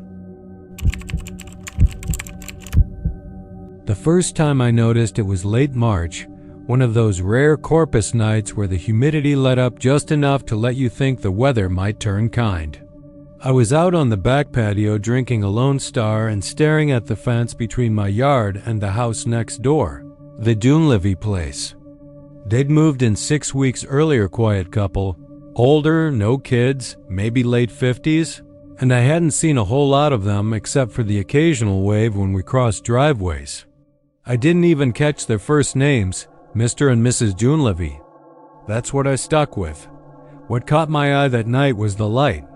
Or the lights, I should say. Just as I was about to head back in, I saw the main windows of the Dunleavy house go dark. Not unusual. People turn off their lights before bed. But then I saw the red 4 of them, glowing faint but steady, one at each corner of the house. It wasn't a porch light, not a bug zapper or any sort of decorative fixture. These glowed. Differently, dull red like dying coals. One on the front right, one on the back left, and the others to match. At first, I thought it might be some sort of security system, infrared sensors or motion detectors, but it didn't sit right. The glow didn't flicker or pulse, didn't move, didn't do anything but hang there like 4 tired eyes watching the dark. The second night, I paid closer attention. I sat outside deliberately, beer in hand, phone dimmed, same routine. Around 10:30 p.m., the interior lights blinked off room by room. Then the corners lit up, identical to the night before. The third night, I decided to ask. I walked over just before sunset, not wanting to seem creepy or confrontational. The Dunleavys were on their porch. He was cleaning a pipe. She was knitting something out of black yarn, long strands that unraveled like seaweed. Up close, they looked older than I'd thought, their skin dry and thin, like paper that had been folded and unfolded too many times. Mr. Dunleavy looked up as I approached and nodded politely. I tried to be casual. "Hey there, sorry to bother. Y'all, just noticed something kinda weird, those red lights you've got at night. What are those for?" He didn't blink. He didn't smile. Just said, "It keeps the corners from folding." I stood there for a second, unsure if I'd heard him right. "Keeps the what?" "The corners," he repeated, "from folding." Then he stood up and walked back inside, door shutting with a soft but final click. His wife never looked up. I went home that night unsettled in a way I couldn't quite explain. The phrase echoed in my head long after I went to bed. Keeps the corners from folding. like the house was made of paper and reality could just bend it in on itself. The next morning, I made a point of looking again. The Dunleavy house stood there. Same as always. Pale yellow siding, neatly trimmed hedge, that big oak tree by the porch with a rope swing that never moved. But I couldn't shake the feeling that something about it looked less solid. It was like trying to remember the face of a stranger you passed once in a crowd, almost there, almost familiar, but never quite clicking into place. That night, I stayed up late again. The red lights returned, one by one, illuminating the corners. Just as before.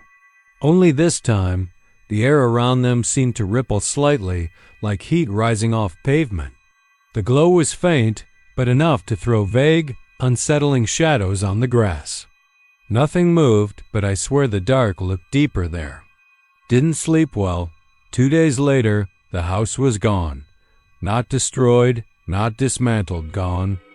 Where the Dunleavy house had stood, there was now a flat rectangle of scorched earth. 4 blackened patches at each corner like cigarette burns on a napkin. The lawn was untouched otherwise. No tire tracks, no debris, not even a patch of dead grass. Just the empty lot and those 4 marks. The cops came naturally. I watched from my kitchen window as they walked the property, took photos, talked to a few of the neighbors. I gave my statement, told them about the lights, the strange phrase, the vanishing act. They humored me but didn't write much down. One of the officers, a younger guy with a buzz cut and a corpus badge on his chest, lingered after the others had gone. He walked over to my fence and leaned against it. "You weren't the only one." "Who saw those lights?" he said. "We've had reports before." "Not many, but enough. Always the same deal. Red glows in the corners. House vanishes." I stared at him. "What do you mean, vanishes? Like this has happened before?" He nodded slowly. "Yeah, not just here. Seen it once in El Paso, once out near Lake Livingston. Heard stories about an old farmstead up by Amarillo. Same pattern every time. They move in, keep to themselves, red lights at the corners. One night, poof, just gone. Always scorch marks. Always 4. My mouth went dry. What are they? No one knows. Feds come in quiet, always within a day. Tape off the area. Never release anything. Property records get scrubbed, Google Maps gets blurred. Folks forget. I wanted to laugh, to say this was some kind of sick joke, but his face didn't have even a trace of humor. He reached into his jacket and pulled out a photo-grainy low resolution. Another house, different design but same vibe. And those same 4 red glows. Dated 2003. "Don't tell anyone I showed you this," he muttered. Then he turned and walked away. The empty lot stayed empty. A couple of city workers came by a week later, took soil samples, made a few notes, then left. No for sale sign, no construction, no interest. It was like the land itself had been declared off limits. Sometimes at night, I swear I can still see the glow faintly, like afterburn on my vision. Phantom lights where corners used to be. 2 months passed. Life moved on, or tried to. But something in me had changed. I started noticing other houses, watching them, looking for that pattern. I kept a notebook, scribbled down names, addresses, odd behaviors. Maybe I was going crazy, but I swear there's more. Scattered across Texas like a hidden constellation. Houses where things fold in. Ways they shouldn't. Places that bend when no one's looking. Then, about a week ago, I got a knock at my door. Middle of the night. I didn't answer, but I peeked through the curtain. There was a man standing there. Not a cop, not a neighbor. He wore a dark brown suit and a crook tie. Looked like he'd been standing in the rain for hours even though it hadn't rained in days. His eyes didn't move, just stared straight through the door. He didn't knock again. The next day, I found 4 small scorch marks in the corners of my backyard that no one else noticed, but I did. A little brass bell hung on the porch of the White House at the end of Sycamore Street, right where the cracked sidewalk curled beneath the live oaks and the air always smelled faintly of dry rot and wet cedar. It wasn't an especially nice house, just a sagging 2-story that had once been painted white, though now the siding flaked in long curling strips like old bark. The porch was slanted and grayed by weather, the railing gone on the left side, the screen door rusted open on its hinges. But the bell, that was something else. Clean, polished brass, about the size of a lemon, hung from a twisted iron bracket, nailed to the porch beam. It had no rope or string, just a little metal clapper visible inside the cup. It never moved in the wind, not even during the spring storms that tore down tree limbs and turned trash cans into missiles. People whispered about it, but in the vague, half-dismissive way that Texans in old neighborhoods whisper about everything that doesn't make sense. The elderly couple who used to live there had both died, the man in '97, the woman in 2004. No one had lived there since, but the lawn was always trimmed, the paint never completely peeled off, and that bell stayed clean. No one admitted to doing it. No one saw anyone come or go. The mailman before last, Gus Herrera, used to skip that house altogether. Said the box was always empty, and it felt wrong getting too close to it. He'd walk to the bottom of the drive, toss any circulars into the bush, and keep moving. When he retired, the route went to a kid named Daniel Price, 26. Fresh off his CDL, liked to wear aviators and always had one earbud in. Even though it was against policy. Daniel thought it was funny the way the neighbors seemed to tiptoe past that house. How dogs barked at every yard but went quiet when they passed 314 Sycamore. How the wind changed direction near the porch, always carrying a faint smell of turned earth and something faintly metallic, like a rusted pipe. So on a dry Wednesday morning in June, Daniel rang the bell. He was laughing when he did it. No real malice, just a prank. He stood under the creaking porch roof, leaned in close, and tapped the bell once with the back of his knuckle. It gave a surprisingly rich tone, higher than he expected, with a sharp clarity that lingered unnaturally long in the warm air. It rang like it was echoing inside a deep tunnel. The sound faded. Daniel chuckled to himself and started back down the steps. But halfway down, he stopped. The neighborhood was dead quiet. Not just regular quiet, no cicadas, no distant lawnmowers, no birds, no wind. Even the ever-present rustle of oak leaves had stilled. He turned around slowly, suddenly feeling like a child in a place he wasn't meant to be. The door to the house was still shut. The windows were still blank, the curtains unmoved. But the air had changed. It was heavier now, dense, like it pressed against his skin instead of flowing around it. Daniel left in a hurry.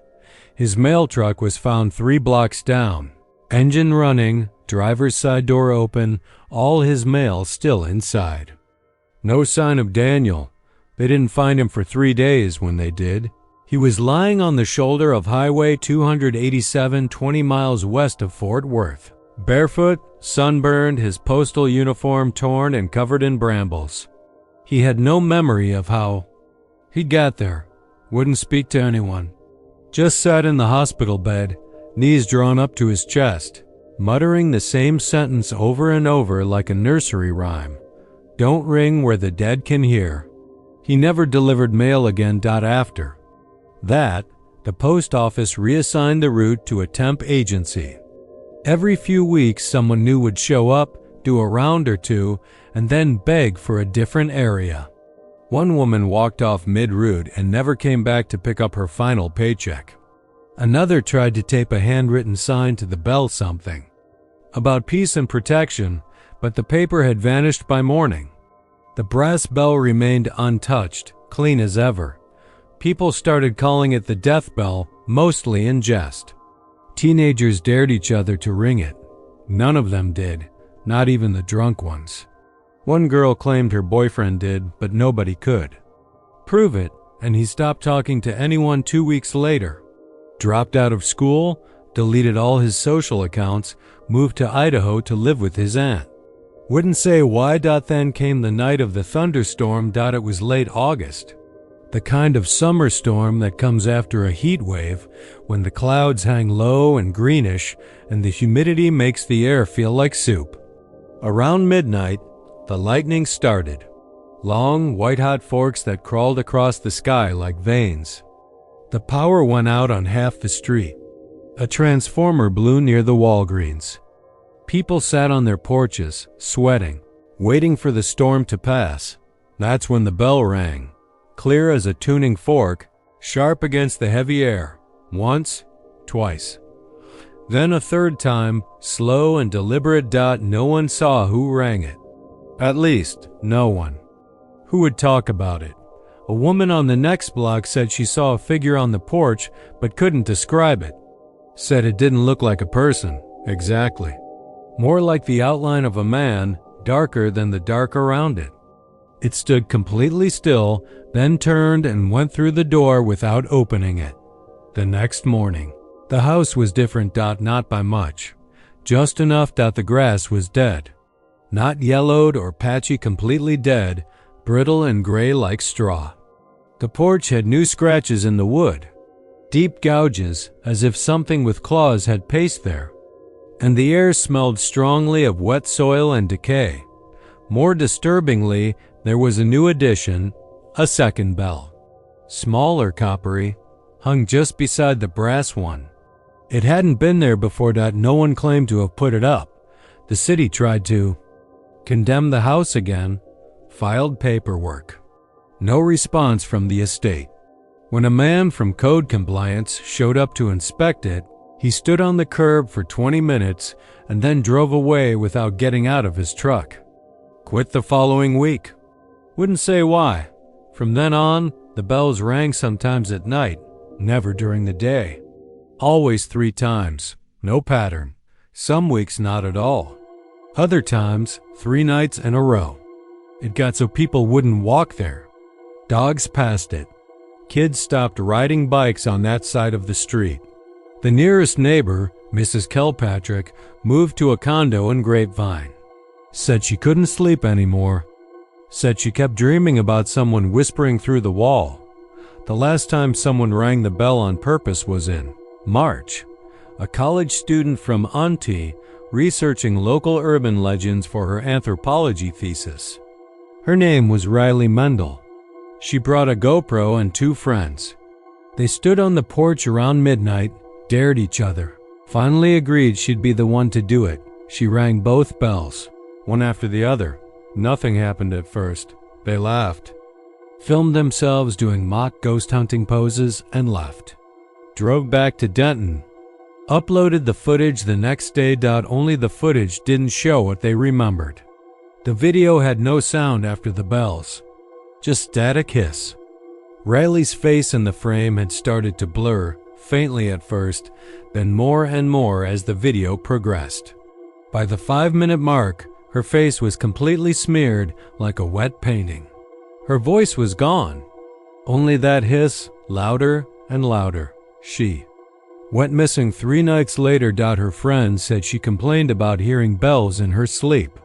Said she dreamed of a door in the ground and something knocking from the other side. Said she woke up with dirt under her nails. Police found her car abandoned at Lake Worth. Keys in the ignition.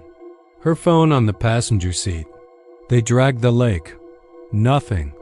But on the pier, someone had etched a message into the wood with what looked like broken glass. Don't ring where the dead can hear. The house still stands. The bells still hang. They're up to 3 now, each a little different. Brass, copper, silver. They glint in the sunlight like teeth. No one rings them anymore. But sometimes, in the hours before dawn, you can hear them anyway. They said the tree had been there before the subdivision, before the concrete curbs and mailboxes and satellite dishes, even before the irrigation ditches carved through the parched, cracked skin of Amarillo. No one knew who planted it, if anyone ever had. It loomed in the backyard of an old ranch-style house on the corner of Wimberley Drive, its crooked branches blackened like lightning-struck bone, leaves brown no matter the season. The neighbors called it the static tree, though no one said it out loud after dark. The house it stood behind had long been empty, except for the occasional possum or stray dog that wandered in, and didn't wander back out. When I moved into the neighborhood in June of last year, I didn't pay it much attention at first. I'd inherited my uncle's place after he died of what the coroner called a spontaneous aneurysm, but the neighbors muttered something about his nose bleeding all over his kitchen floor, slumped next to his old transistor radio that screeched static until the battery wore down. I chalked it up to superstition. Amarillo was a dusty, hard place. People made stories out of heat and isolation, but the tree was real. You could see it from my kitchen window, poking above the sagging privacy fence, its twisted arms blotting out a slice of the horizon. The way the wind seemed to ignore it unsettled me. Everything else swayed, bent, or danced when the gusts came screaming across the plains, but the static tree stood utterly still. Not a single leaf ever stirred. First noticed the radio thing 3 weeks in. I'd bought a cheap AM/FM to listen to while working on the garage. I tuned it to a talk station, one of those late-night paranormal shows that made me feel less alone in the wide quiet of Amarillo nights. As soon as I moved near the back of the house closer to the fence, the voice sputtered into hissing static. At first, I figured it was interference, maybe a power line or a weird dead spot. But when I walked back to the front, it cleared up again. Every time. Like clockwork.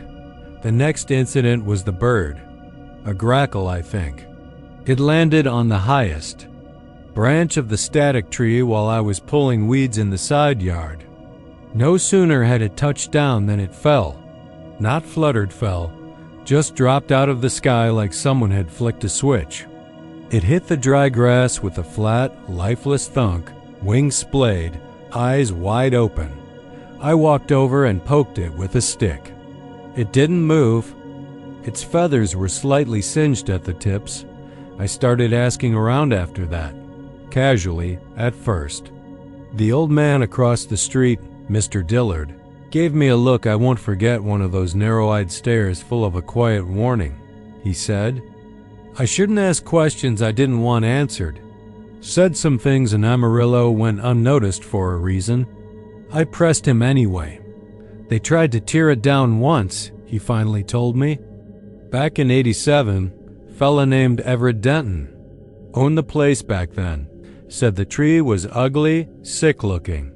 Brought in a crew with chainsaws, they didn't get far. I asked what happened. Chainsaw teeth melted. Like butter under a blowtorch. One guy had a seizure just standing near the trunk. Everett. Well, Everett woke up the next morning and couldn't remember his wife's name, or his own. Sat on the front lawn all day in his underwear, mumbling something about the humming. Underground. He didn't tell me much more. Said he wouldn't talk about it again. I didn't blame him. The story had the ring of something ancient and true, the kind of thing people pass down in whispers, tucked between grocery lists and weather talk. I tried ignoring it after that. Told myself it was just an old tree. Weird, sure, but explainable. I avoided the backyard, kept the window shut. But the dreams started soon after. They were always the same. I stood in my backyard under a sky that glowed an unnatural green, like a thunderstorm was trapped overhead, waiting. The static tree towered above me, its branches reaching, twisting, clicking together like dry insect legs. There was a sound, not quite a voice, but close. A low hum that drilled into the back of my teeth, into the meat of my brain. and underneath it, a kind of static like a radio tuned between stations. In the dream, I always walked toward the tree. Couldn't stop myself. My nose would start bleeding. My ears would ring. Then I'd wake up in a cold sweat, pillow damp, sheets twisted, heart hammering against my ribs like a trapped bird. One night, I woke to find myself standing at the back door. It was unlocked. I had blood under my nose and on my shirt. The door was open just a crack, and I could smell something through it, something like ozone and rotting wood. Slammed it shut and didn't sleep for 2 days. I decided I needed answers. Real ones. So I drove out to the county records office, spent hours combing through deed histories and old property surveys. The house had changed hands half a dozen times since the 70s. Every owner either died, disappeared, or was committed within 2 years. One file had a police report paperclipped to it, missing person, 1994. A man named Levy Hall, last seen digging a hole at the base of a tree in his backyard. His wife said he started acting strange, started humming radio jingles under his breath. When they found his shovel, the metal was warped like it had been stuck in a furnace. The deeper I looked, the older it got. One yellowed newspaper clipping from 1912 mentioned a lightning-blasted pecan tree that no livestock will graze beneath. It had stood even before Amarillo was Amarillo. Older than telephone poles, older than paved roads. No one had planted. It had always been there. I considered leaving, putting the house up for sale, cutting my losses, but I couldn't do it. Something about the tree, it pulled at me, like it knew I was watching, like it wanted me to see something. The final straw was last Thursday night. My kitchen radio unplugged, no batteries, screeched to life just after midnight. Static and a voice beneath it, deep and slow and garbled. I couldn't make out the words, but it felt like it was inside my head. I stumbled outside, barefoot, toward the back fence. My nose bled freely now, dripping onto my chest, the ground, the dry grass. The static tree pulsed. That's the only way I can describe it. Its trunk throbbed like a living thing, black bark twitching. The air around it shimmered, warping like heat over asphalt. I swear I saw something move inside it just behind the bark. A shape, a face, something watching. I blacked out. When I came to, it was morning. I was in the middle of my backyard, lying in the dirt, teeth chattering. My ears were bleeding. I crawled inside, locked the door, and I haven't gone out since. Today, I turned on every radio I own. Every one of them spits out the same sound now, nothing but static. Even my phone buzzes when I get too close to the back wall. My fridge motor whines in strange frequencies. The pipes thrum in the walls. My dreams are bleeding into waking life. There's something in the tree, or maybe behind it. I don't know. But it's growing stronger. I hear it when I close my eyes. I feel it in the fillings of my teeth. I think it's learning my name. Every night at exactly 1:11 a.m., the whistle came. Low, uneven, like someone dragging breath through a slit in their throat. The kind of sound that made your spine flex in response before your brain even knew why. It came from the backyard of the yellow house at the end of Pecan Ridge Drive in Katy, Texas. That house had been empty for over a year, ever since the Dillards left in the middle of the night. 2 days after the youngest boy was found floating face down in their pool with his eyes wide, open and mouth full of grass. The neighborhood had settled into a hush about it. People pretended the house wasn't there. Lawn service still came every other week, but nobody ever saw who paid for it. The mail piled up for months until someone must have made a call, because it stopped coming altogether. The blinds stayed shut, porch light dead. And yet, the whistle came every night without fail. Always at 1:11, never earlier.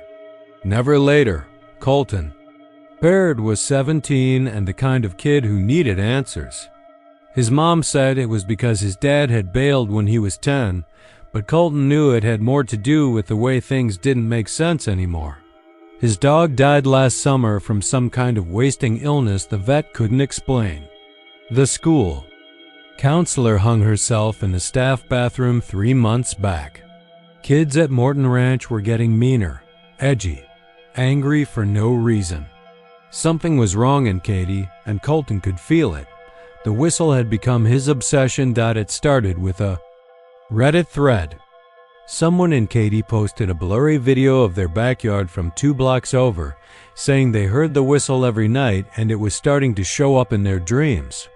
That thread got buried fast, downvoted, and locked in less than 2 hours. But not before Colton saved the audio. He played it on a loop in his headphones, listened until it didn't sound like a whistle anymore, until it sounded like something breathing through its teeth. He rode his bike past the yellow house during the day. Nothing strange about it at first glance. The lawn, slightly overgrown but not wild. Fence leaning a little on the west side.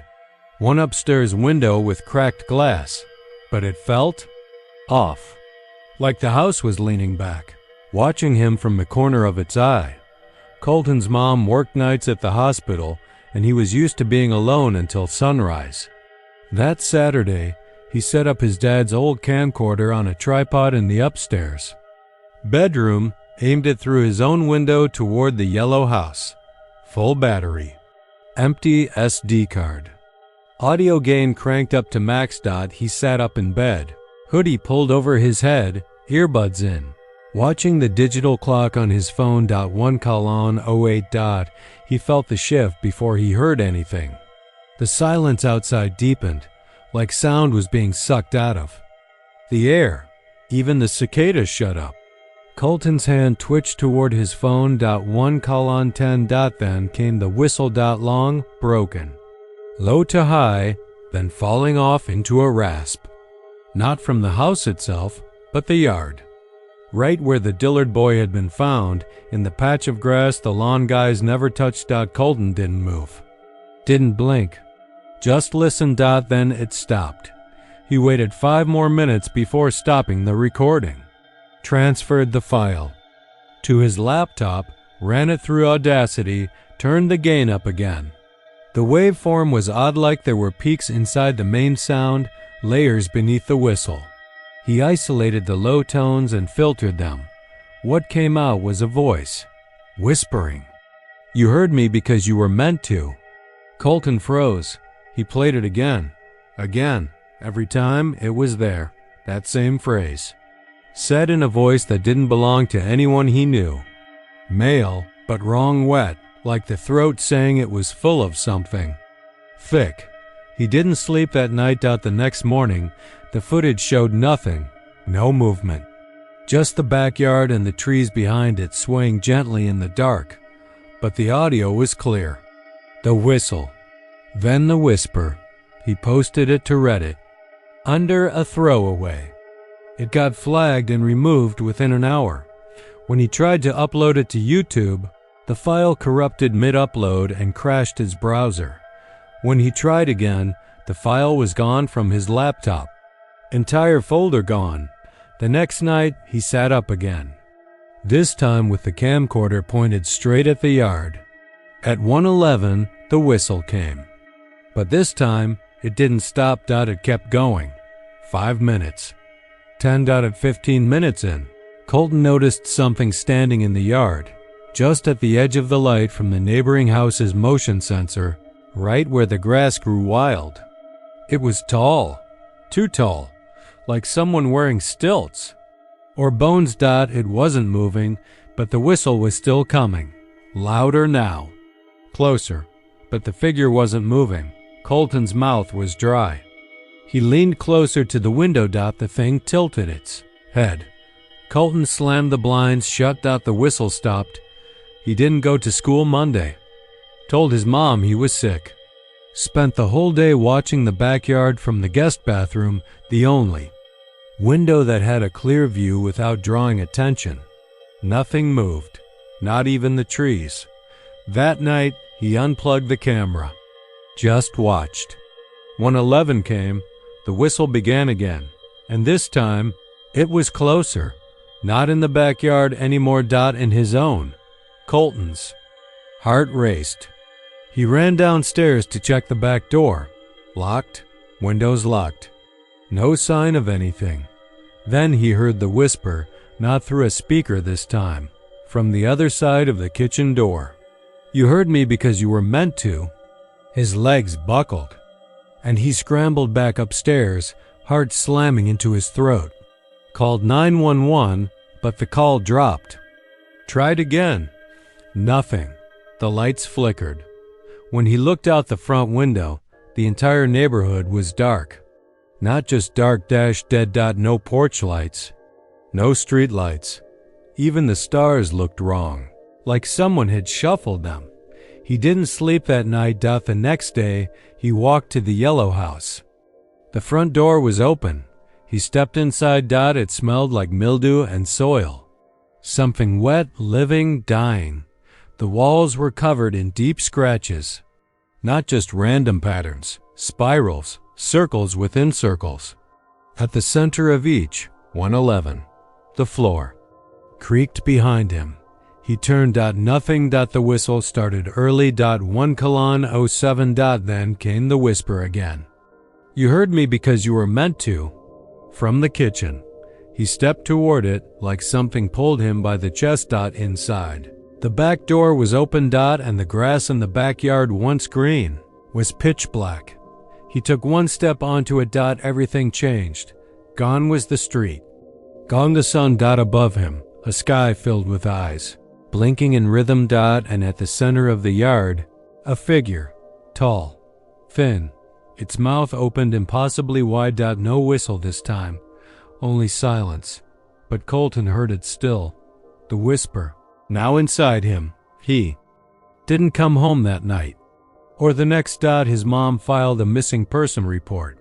The cops searched his room, found the camera. No footage, laptop fried. Hard drive melted from the inside. Phone, screen frozen at 111. The neighbors said nothing. But the whistle returned the next night. Louder. And this time, it came from 2 yards at once. Then 3. Then more. By the end of the month, 7 houses on Pecan Ridge stood empty. The grass in their yards grew black. Every night at exactly 111. The whistle comes, and if you listen too closely, you'll hear the voice whisper, "You heard me because you were meant to." They said the house had been built in 1923, though no records confirmed it. No permits, no blueprints, no trace of a builder. Just a photograph in the Denton County Historical Society's dusty back room, a black and white shot showing the house. Already worn, as if it had aged 100 years the moment it was finished. The photo had no date, no caption. Just the house, leaning slightly to the left, its windows black and gaping, a picket fence collapsing in on itself like a broken jaw. Locals called it the shifting house, and if you lived in Denton long enough, you'd hear about it. Some said it moved on its foundation during storms. Others swore it leaned east on Mondays and west by Friday. People joked about it until they didn't. The house sat on the corner of Sycamore and Fannin, a crooked skeleton of weather-beaten wood and rusting nails. It had no visible address, just a rusted metal number 9 bolted to the porch post. 9. Never 10, never 8. The number never aged. Even as the house rotted around it, old folks in the neighborhood claimed to have seen it tilt at impossible angles during full moons. One woman swore she saw the roof buckle inward and breathe. Children dared each other to touch the porch. A few went missing. Cops chalked it up to runaways, and the case files collected dust. Then in the summer of 2019, a contractor named Mike Burson took interest. He was one of those big-armed, sunburnt types, the kind who laughed loud and didn't believe in ghost stories. The rumors pissed him off. Said it made the neighborhood look bad. He brought in a tool belt, a laser level, and enough attitude to fill a stadium. He walked in at 8:17 a.m. on a Tuesday. The sun was already burning high and hard, and the wind smelled like cut grass and old pennies. His white pickup truck sat idling in the driveway with the AC running. Neighbors across the street watched from their porches, frowning behind mugs of coffee. Mike never came back out. Hours passed. The truck ran dry. No sounds came from the house. Not even birds flew near it. By sunset, a deputy named Glenn Lacey arrived, called in by Mike's worried wife. Glenn went in with a flashlight, a radio, and a skeptical grunt. He came out 37 minutes later, hands shaking, eyes wide, shirt soaked in sweat. He couldn't speak at first. He just stood on the porch, whispering something about stairs that folded in on themselves like paper cranes, and a dining room where the chairs cried. Saltwater tears. They found salt lines all over his clothes. Not sweat, salt, crystalline and coarse, like it came from the sea. The town decided to level it the next morning.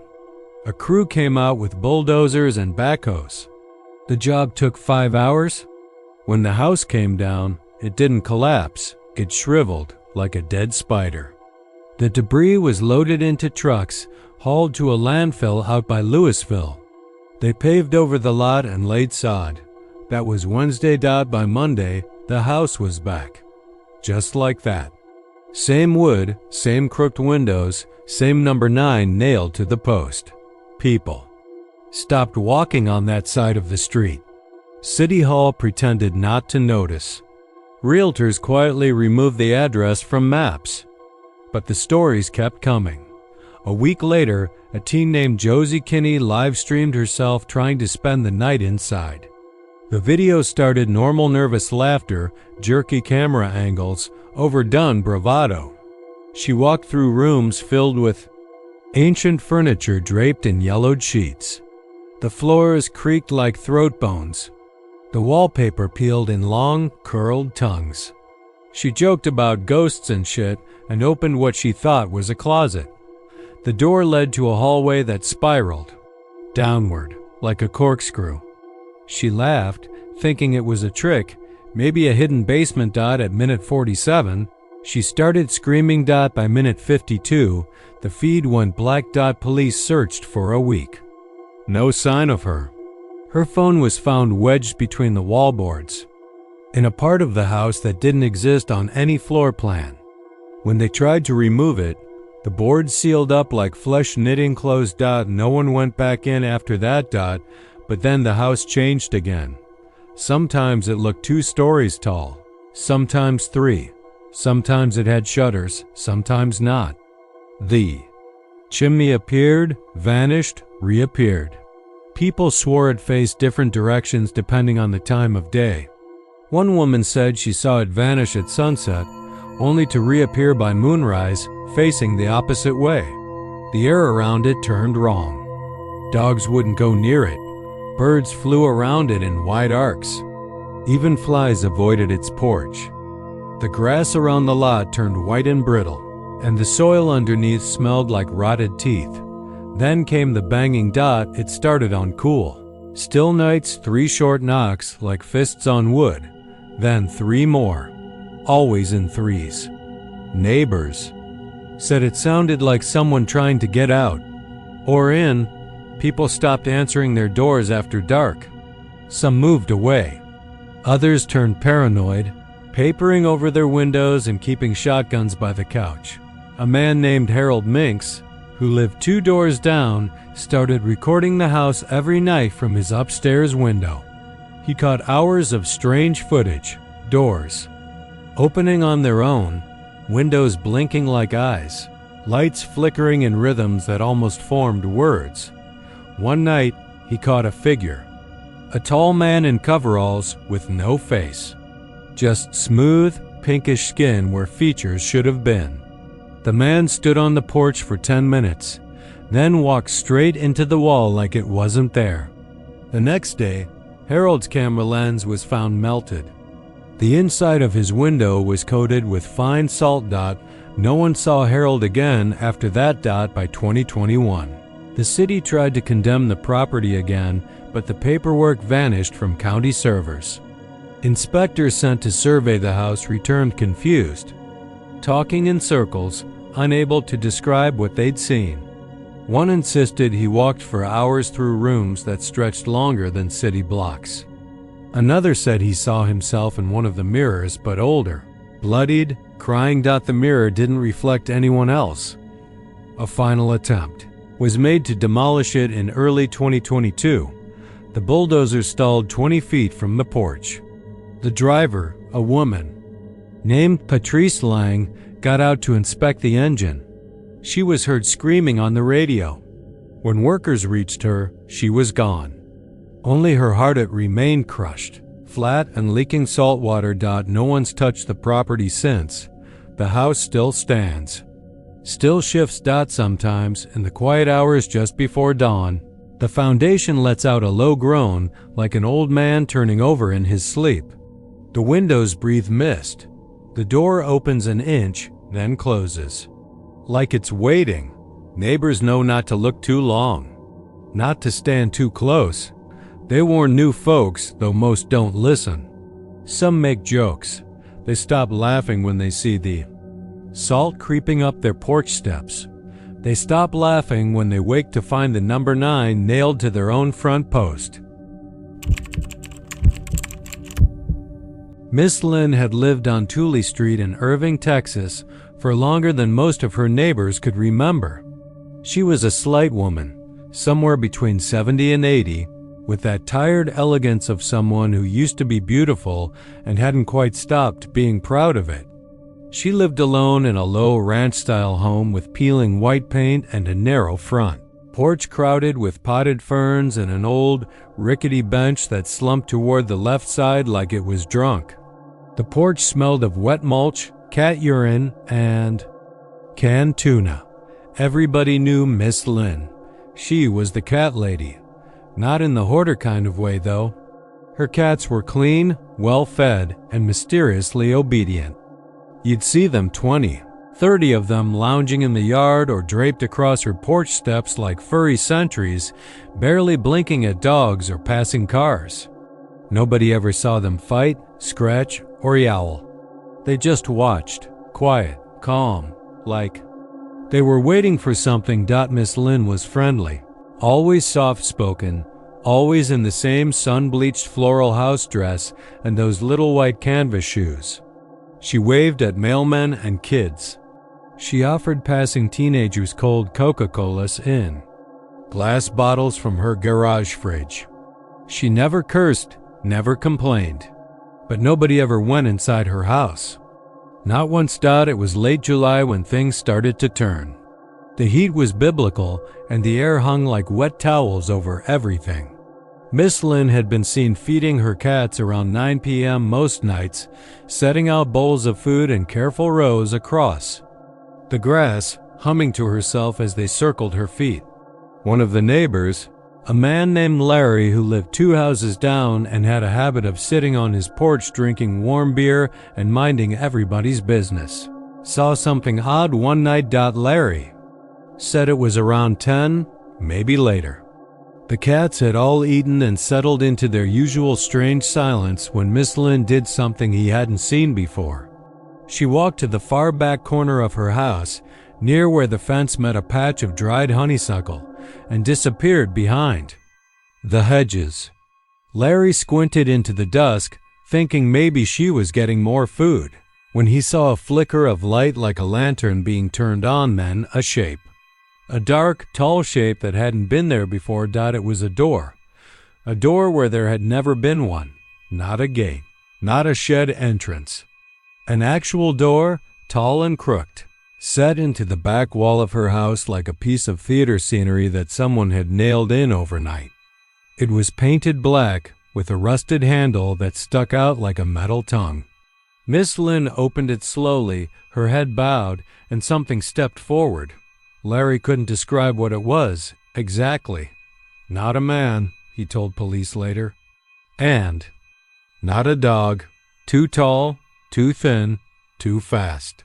Like something made of shadow and teeth. He said it moved with her into the doorway, and she closed it behind them. The light went out.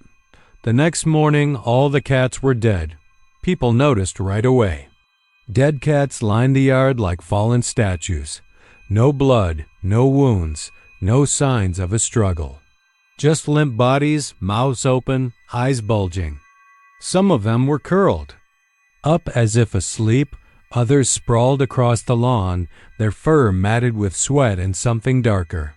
Their bodies were light, like they'd been hollowed out. Drain. Animal control came, took the bodies.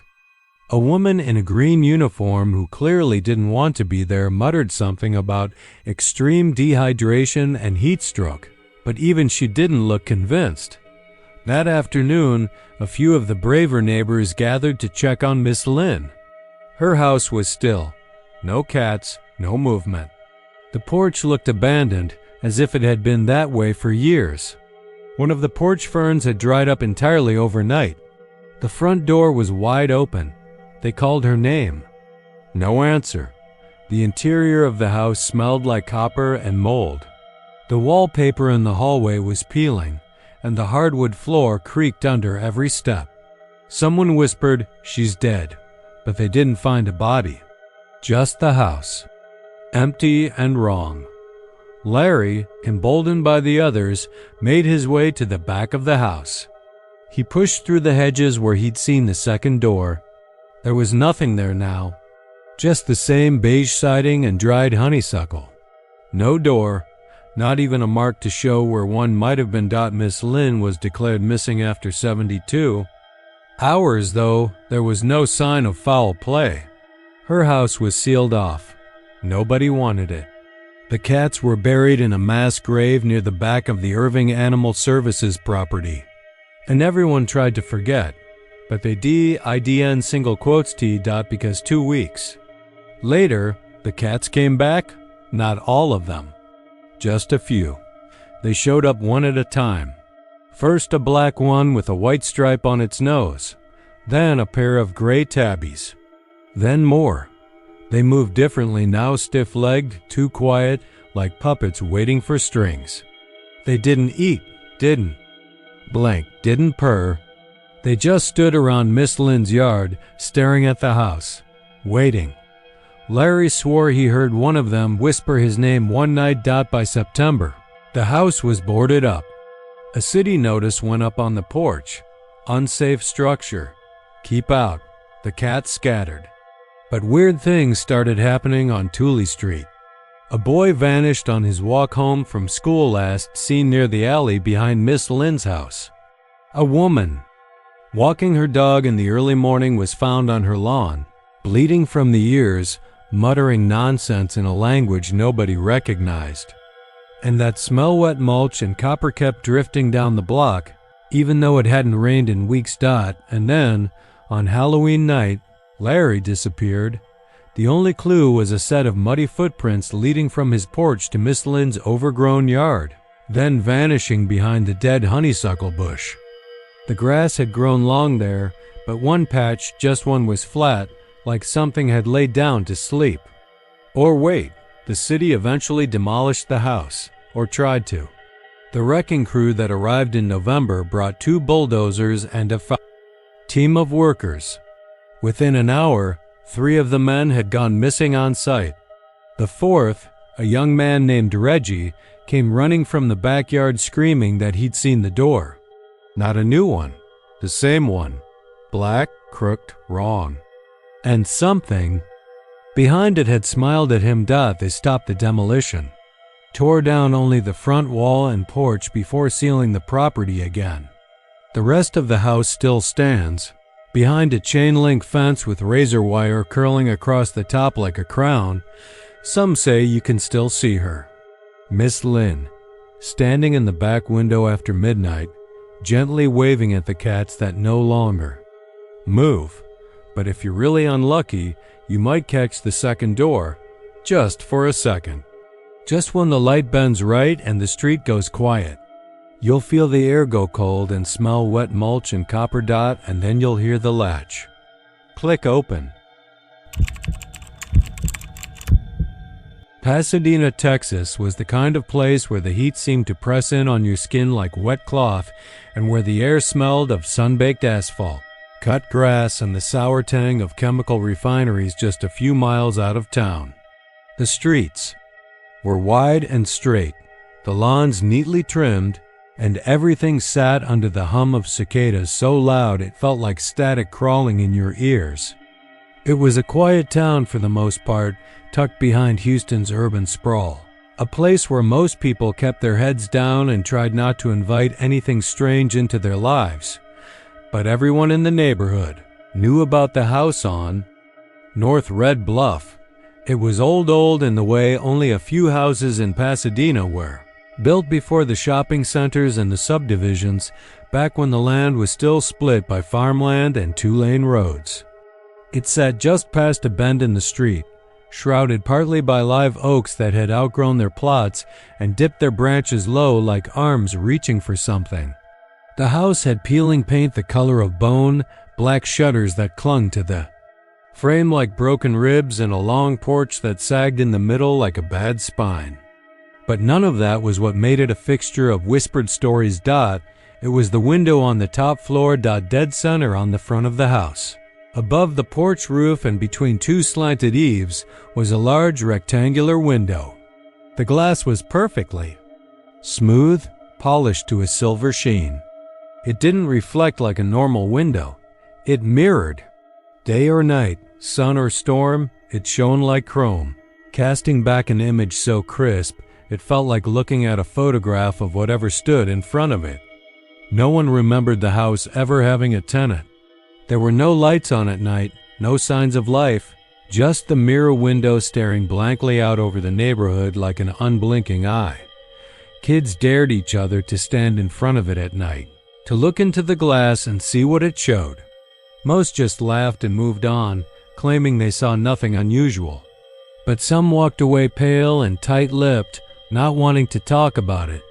There was a story that floated around about a boy who swore he saw himself smile in the glass even, though he hadn't moved his face. A twitch of the mouth. Just a flicker, like his reflection had a mind of its own. That story had been told and retold, growing darker each time it was passed around school halls and sleepovers. But no one really believed it. Not until Caleb Minter. Caleb was 14, a scrappy sunburned kid with a nervous energy that made adults uncomfortable and earned him a sort of clout among the other kids. He was the one who started bringing a flashlight to the window at night, shining it directly into the glass and trying to catch the reflection doing something it shouldn't. He swore up and down he saw things no one else did, shadows that moved.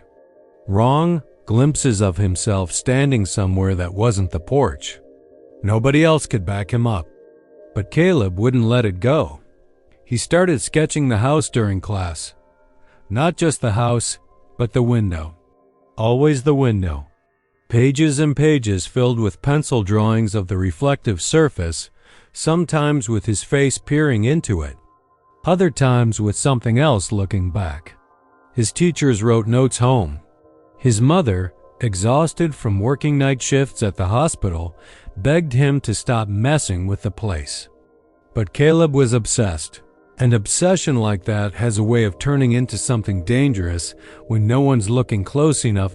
It was a PTA Friday night in early August when he finally went too far. The sun had just dropped behind the trees, and the air was thick with the buzz of mosquitoes and the burnt scent of backyard grills. Caleb had gotten a ladder no one ever found out where from and dragged it down the street just after dusk. Two kids saw him. Jesse Lynn, who lived across from the house, and Marcus Eves, who followed Caleb like a shadow. They watched from the corner, wide-eyed, as Caleb propped the ladder against the porch roof and climbed to the second floor. He shouted something over his shoulder, something about proving it was real, that he'd touch the glass and bring back proof. They saw him reach the window. They saw him press his palm to the surface. Then he froze. Jesse said later that it was like time stopped. Caleb didn't move, didn't flinch. Just stood there, hand against the glass. Then, slowly, his face began to change. Not move change. Like something was crawling under his skin. His mouth pulled into a smile that didn't belong on his face. Not a grin, not a smirk. It was stretched, wide, and toothy like a Halloween mask. His eyes didn't match the expression. They looked terrified. And then he was gone. He didn't fall. He didn't scream. He just wasn't there anymore. Marcus puked in the street. Jesse ran to his house and locked the door. No one called the police right away. It wasn't until the next morning, when Caleb's mother woke up and found his bed empty, that anyone started asking questions. By then, the ladder was gone. The only thing left was a faint smear on the glass, something like a fingerprint or maybe a smudge of sweat. But as the sun rose higher and caught the window at just the right angle, the smear caught the light, and it was smiling. The police wrote it off. Said the boys were confused. Said Caleb had run away. They combed the area, checked the creeks and drainage ditches, even sent a team out to look in the woods past Burke. Nothing. Not a trace. The story got buried under heat waves and football games and back-to-school distractions. But Jesse stopped speaking for a while after that. His mother pulled him out of school. Marcus started drawing his curtains every night and never went near North Red Bluff again. As for the house, it sat the same as ever. The window never cracked, never fogged, and never lost that perfect mirror sheen. 2 months later, a girl named Haley Carver, 8th grade, quiet, known for walking her dog past the house every day, snapped a photo of the window with her phone. She posted it to Instagram with a stupid filter, probably trying to be spooky. But if you looked at the picture close enough, you could see something strange. 2 faces in the reflection, hers and another. Behind her. Smiling. Haley was gone within the week. Her dog was found whimpering under a bush a block away. The leash was snapped clean, like it had been yanked hard. Haley's phone was discovered beside the sidewalk, screen shattered. That same photo was still open on the screen. The house remained untouched. By the time the third kid disappeared, the street was near empty. Families moved out. Lawns grew long. Mailboxes leaned like drunk sentinels. The city boarded up the front door and posted a warning sign, but no one dared touch the window. No one wanted to see their own face smile without meaning to. No one wanted to feel that cold certainty that what looked back wasn't them, because by then, everyone had heard the whispers that it wasn't a window at all. Not a pane of glass, but a portal. A door that only opened when you looked long. Enough when you wanted to see what was on the other side. The rumor now is that the reflection chooses. It shows you a version of yourself, not a future, not a past, just different. A version that wants out. And if you stare too long, if you let it reach through the glass, it might not just take your place. It might wear your smile. The houses on Ridge Lane were newer builds, post 2000 stucco jobs with narrow driveways and yard signs that rotated between pest control and home security ads. Nothing about the neighborhood stood out. Middle-class comfort nestled in Round Rock, Texas, where the most eventful thing was usually a misplaced Amazon package or the occasional raccoon dragging off trash in the night. The kids went to Cedar Ridge High, and most adults worked south toward Austin. But between houses 311 and 313, something broke the rhythm. A single old wooden telephone pole stood like a leftover bone from another era, gray and splintered, not even connected to any wires anymore. City must have forgotten about it. It started on a Monday night in June, the kind of heat-heavy evening where cicadas clung to the air and everyone stayed indoors with their curtains drawn. Alice Perryman lived at 311, an HR rep who worked remote, and smoked clove cigarettes in secret behind her garage. She was out there that night, squatting beside the trash bins, when she saw something move.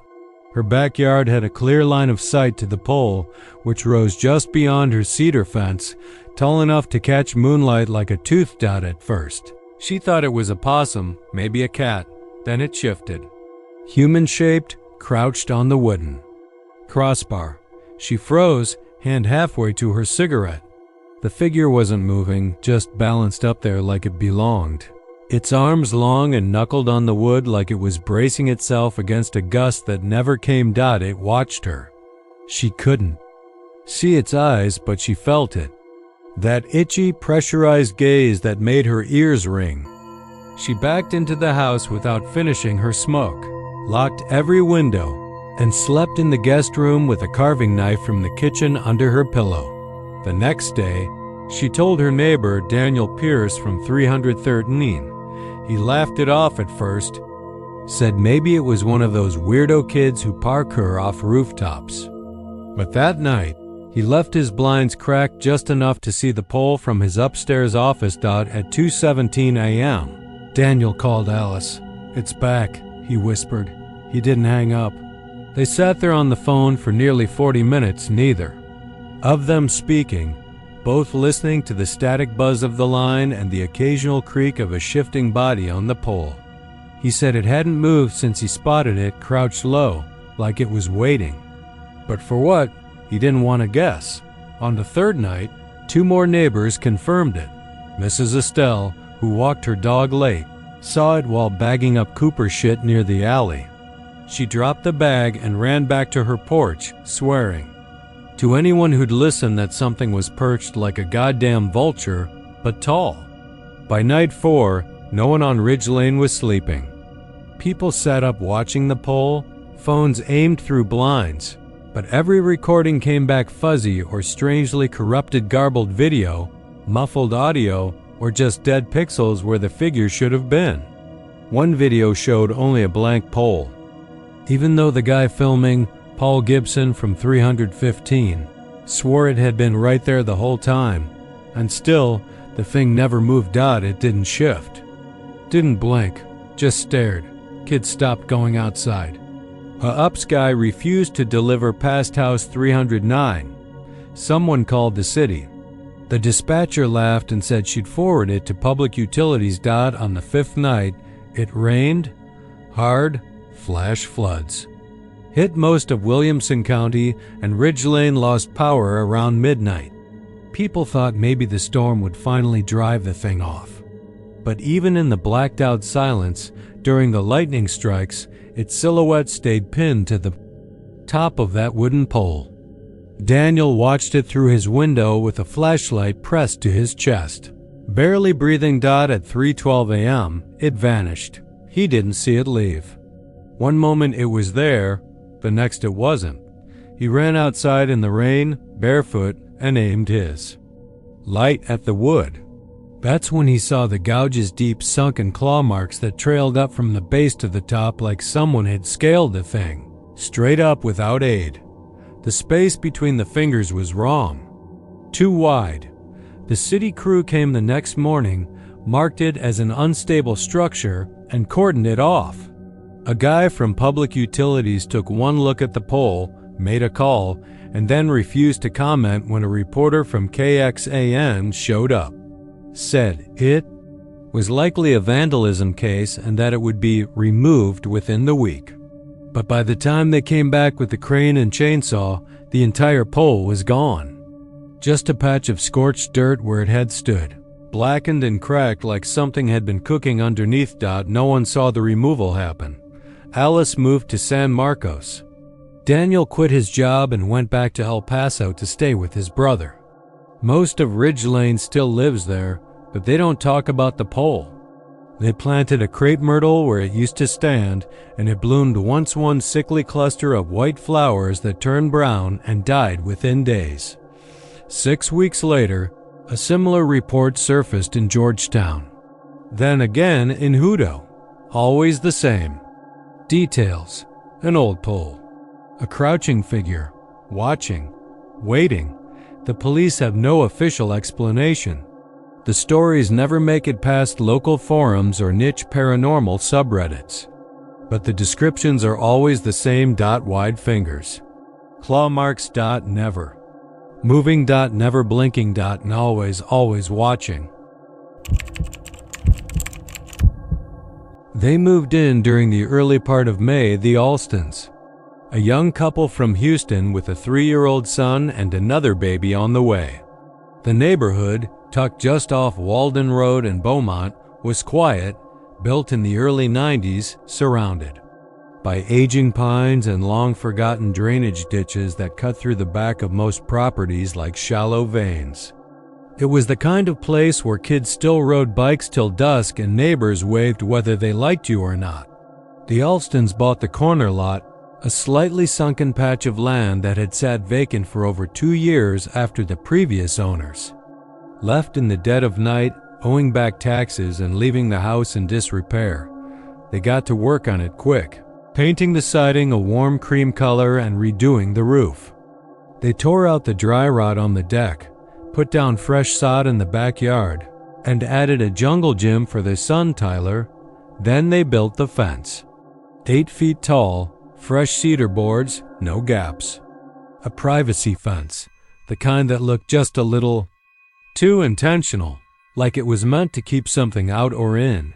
Nobody in the neighborhood had a fence that tall, but folks minded their business. At first, it started a week after the last nail went in. Tyler was the first to see it.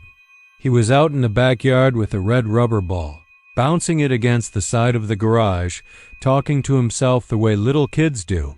Kelsey Alston was inside, wiping down counters and humming something tuneless when she heard him go quiet.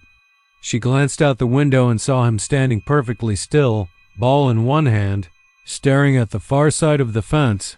When she stepped outside, she called his name, and he didn't answer, just pointed. She crossed the yard slowly, wondering if it was a cat or a stray dog. But as she got closer, Tyler turned to her, eyes wide, and said, "There's a face." She looked where he had pointed, up toward the top of the fence, but there was nothing.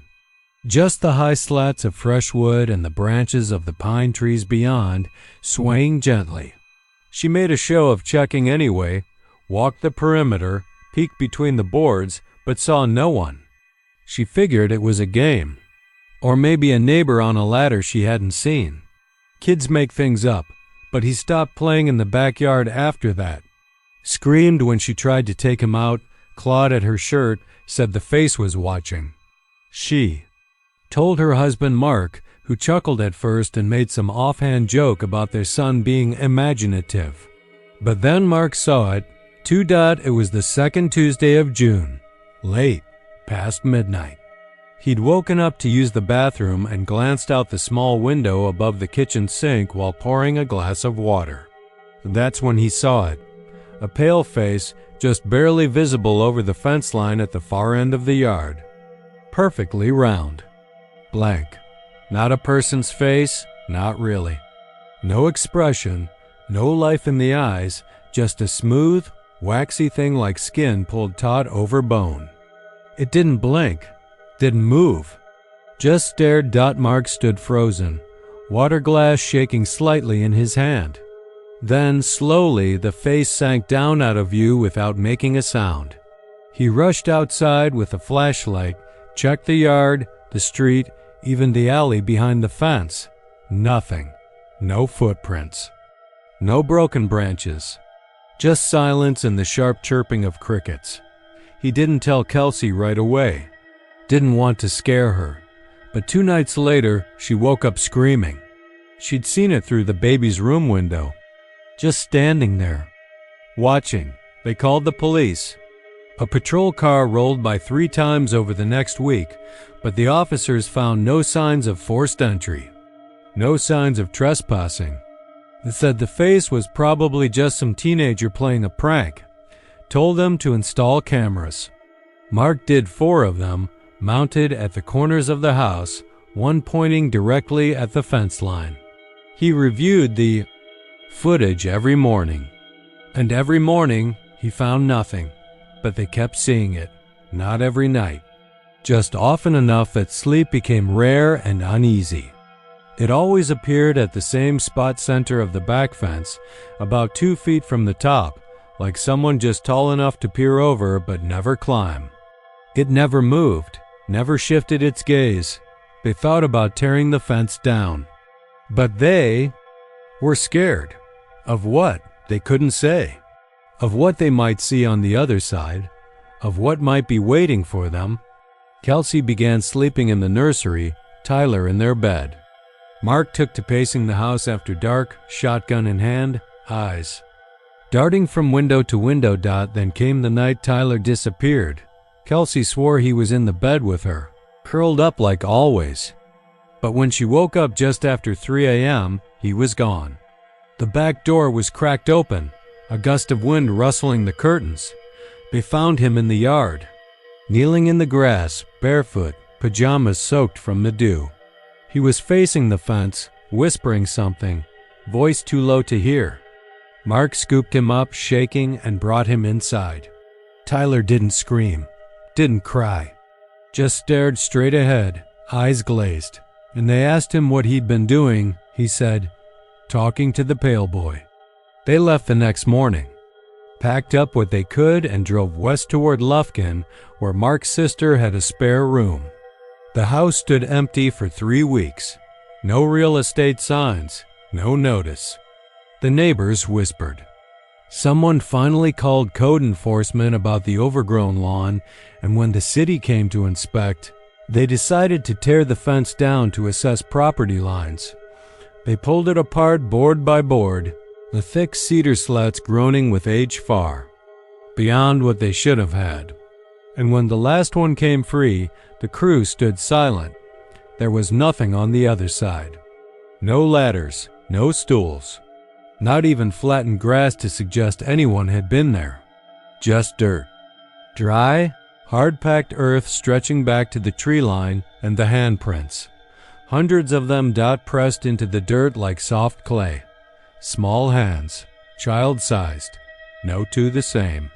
Some overlapping, some spaced far apart, as if made during a frenzied escape or a panicked retreat. They covered the ground in a sprawling, uneven pattern that reached the entire length of the fence. But the prints didn't stop at the base. They climbed up the bare wooden posts that had once held the boards. Dozens of prints, smeared and desperate, dragged upward along the beams until they vanished where the boards would have been. No footprints led in or out. The crew quit before finishing. One of them refused to come back to the property. The city sealed it with police tape, citing possible human remains, though nothing was ever found. The house sits empty still, windows boarded, yard overgrown.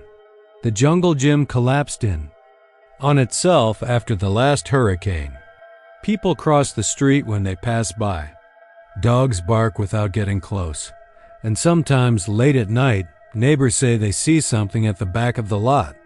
Something just tall enough to peek over the rusted remnants of a chain-link gate.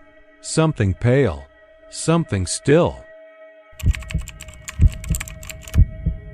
He moved into the house next door on a Thursday afternoon in early August, when Houston heat clings to your clothes like wet fingers and the air feels thick enough to chew. The neighborhood was one of those quiet suburban spreads west of downtown Brick. One-stories with identical driveways and gray shingle roofs, every lawn a watered emerald, every mailbox freshly painted. Nothing extraordinary ever happened here, and that was just the way people liked it. Then came the man in the pressed white shirt and black slacks, driving a gray moving truck that looked too new for the age of the house he was buying. No one helped him unload. By the time the sun set, every box had vanished inside and not a scrap of trash was left behind. I lived directly across from him. My name's Mark Leland. 45, divorced, 2 kids who stay with me every other weekend. I work in software security, mostly remote, which meant I spent a lot of time staring out my window when I should have been staring at code. I noticed him right away. He was punctual, No, more than punctual, ritualistic. He mowed the lawn at 6:01 a.m. every Saturday, not 6 o'clock. I checked my watch. I checked my phone. Always 6:01, the lawnmower starting up like a buzz saw the moment the clock ticked over. Took out the trash at 6:06, walked it down to the curb with a stiff, perfectly even gait, not a single variation week to week. Watered the front hedge at 6:16, exactly, a pattern I could have set my calendar to. He never waved, never spoke, never had visitors. His blind stayed down. No lights in the windows except the faintest orange glow from his upstairs study after midnight. Sometimes, if you passed by late enough, you could hear the sound of clicking. Fast, mechanical. Like the turning of 100 little knobs. At first, I wrote him off as just another guy with some weird quirks. Houston's full of them. My ex-wife used to say everyone down here's running from something. It's the heat, she said. Makes you want to disappear. I figured he was ex-military maybe. PTSD or just a need for order. He never did anything wrong, never trespassed or raised his voice. Just that schedule, ticking along like a metronome. Then, one Saturday, he missed a step. I was already awake. Couldn't sleep. Something about the air felt off heavier. I checked my watch. 6:01 came and went. No more. I waited. Nothing. I looked out the window. His lawn still had the diagonal stripes from the week before, so clean you'd think he measured them. But he wasn't out there. 6:06, still no trash. 6:16, no watering. By 6:30, I was dressed and standing on my porch, pretending to adjust the flag on the mailbox, just to get a look. His house looked different. It wasn't anything obvious at first, just a sense that something was off balance. The roofline dipped too far on the left side, like it had sagged overnight. The windows weren't reflecting light the right way, and the brick looked wrong smeared, like someone had dragged their fingers through wet paint. The grass was still perfectly cut, but the blades bent away from the house, all leaning outward like they were afraid to face it. I stared for a long time, long enough to hear my neighbor 2 doors down start her car.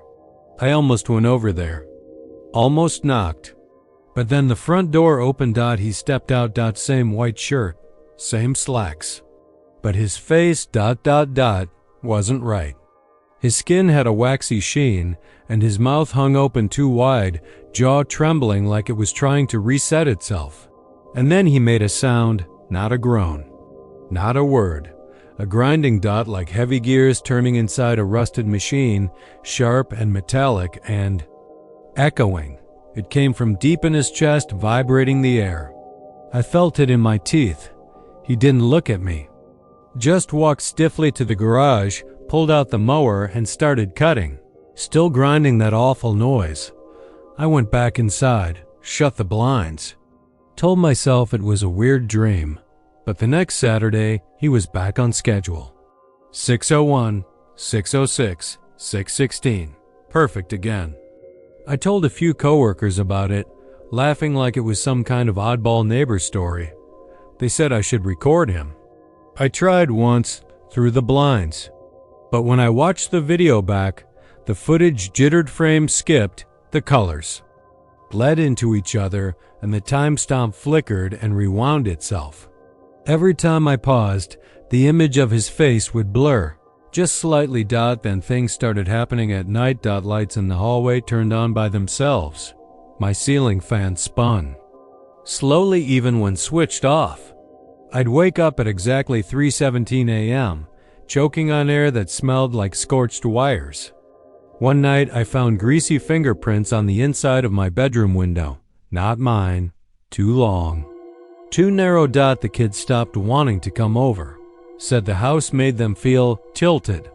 My daughter Emma asked why the neighbor kept walking in circles in his yard at night. I hadn't seen that.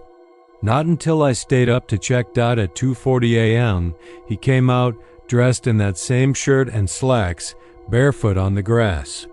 He walked in a perfect loop around his lawn, counterclockwise, exactly 33 times. I counted. Then he stopped, faced my house, and stood there. I shut the curtains. Didn't sleep. I called the homeowners association, asked if anyone else had noticed strange behavior. They said his property was the cleanest on the street. Perfect. Compliance. Never missed a payment. I asked for his name. They gave it, Harold Jessup. I ran it through every online database I could find. Nothing before the move-in date. No social, no past address. No birth certificate. I started dreaming of machines, tall iron towers stretching into the clouds, rows of windows with hands behind them, clawing to get out. Gears the size of buildings grinding over fleshed out. The house changed again the following week. Now the door was crooked. Just enough that you'd miss it if you weren't looking for it. One window upstairs was boarded up from the inside. That night, I heard a new sound clicking, fast, urgent, inside my walls. I took a crowbar to the drywall in my bedroom. Nothing. But the noise kept coming, moving room to room like something crawling just behind the surface. I called the cops. Told them I thought someone was messing with my house, breaking in at night.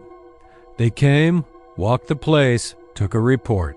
Said there was no sign of forced entry, but one of them, a young guy with a nervous twitch, lingered on my front step.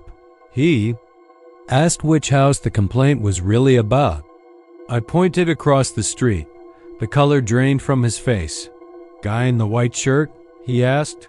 Yeah. He shook his head slowly. I've seen him. We got a call once about strange noises. Went inside. Basement door had 20 deadbolts on it, all from the outside. No stairs, just a hole. Straight down, never went back. He left without filing the full report. That night, I didn't sleep. At 3:17, the lights flickered, the walls creaked. And outside, the neighbor stood at the edge of his lawn, staring at my house with his mouth open again, grinding, louder than before. I moved out the next day.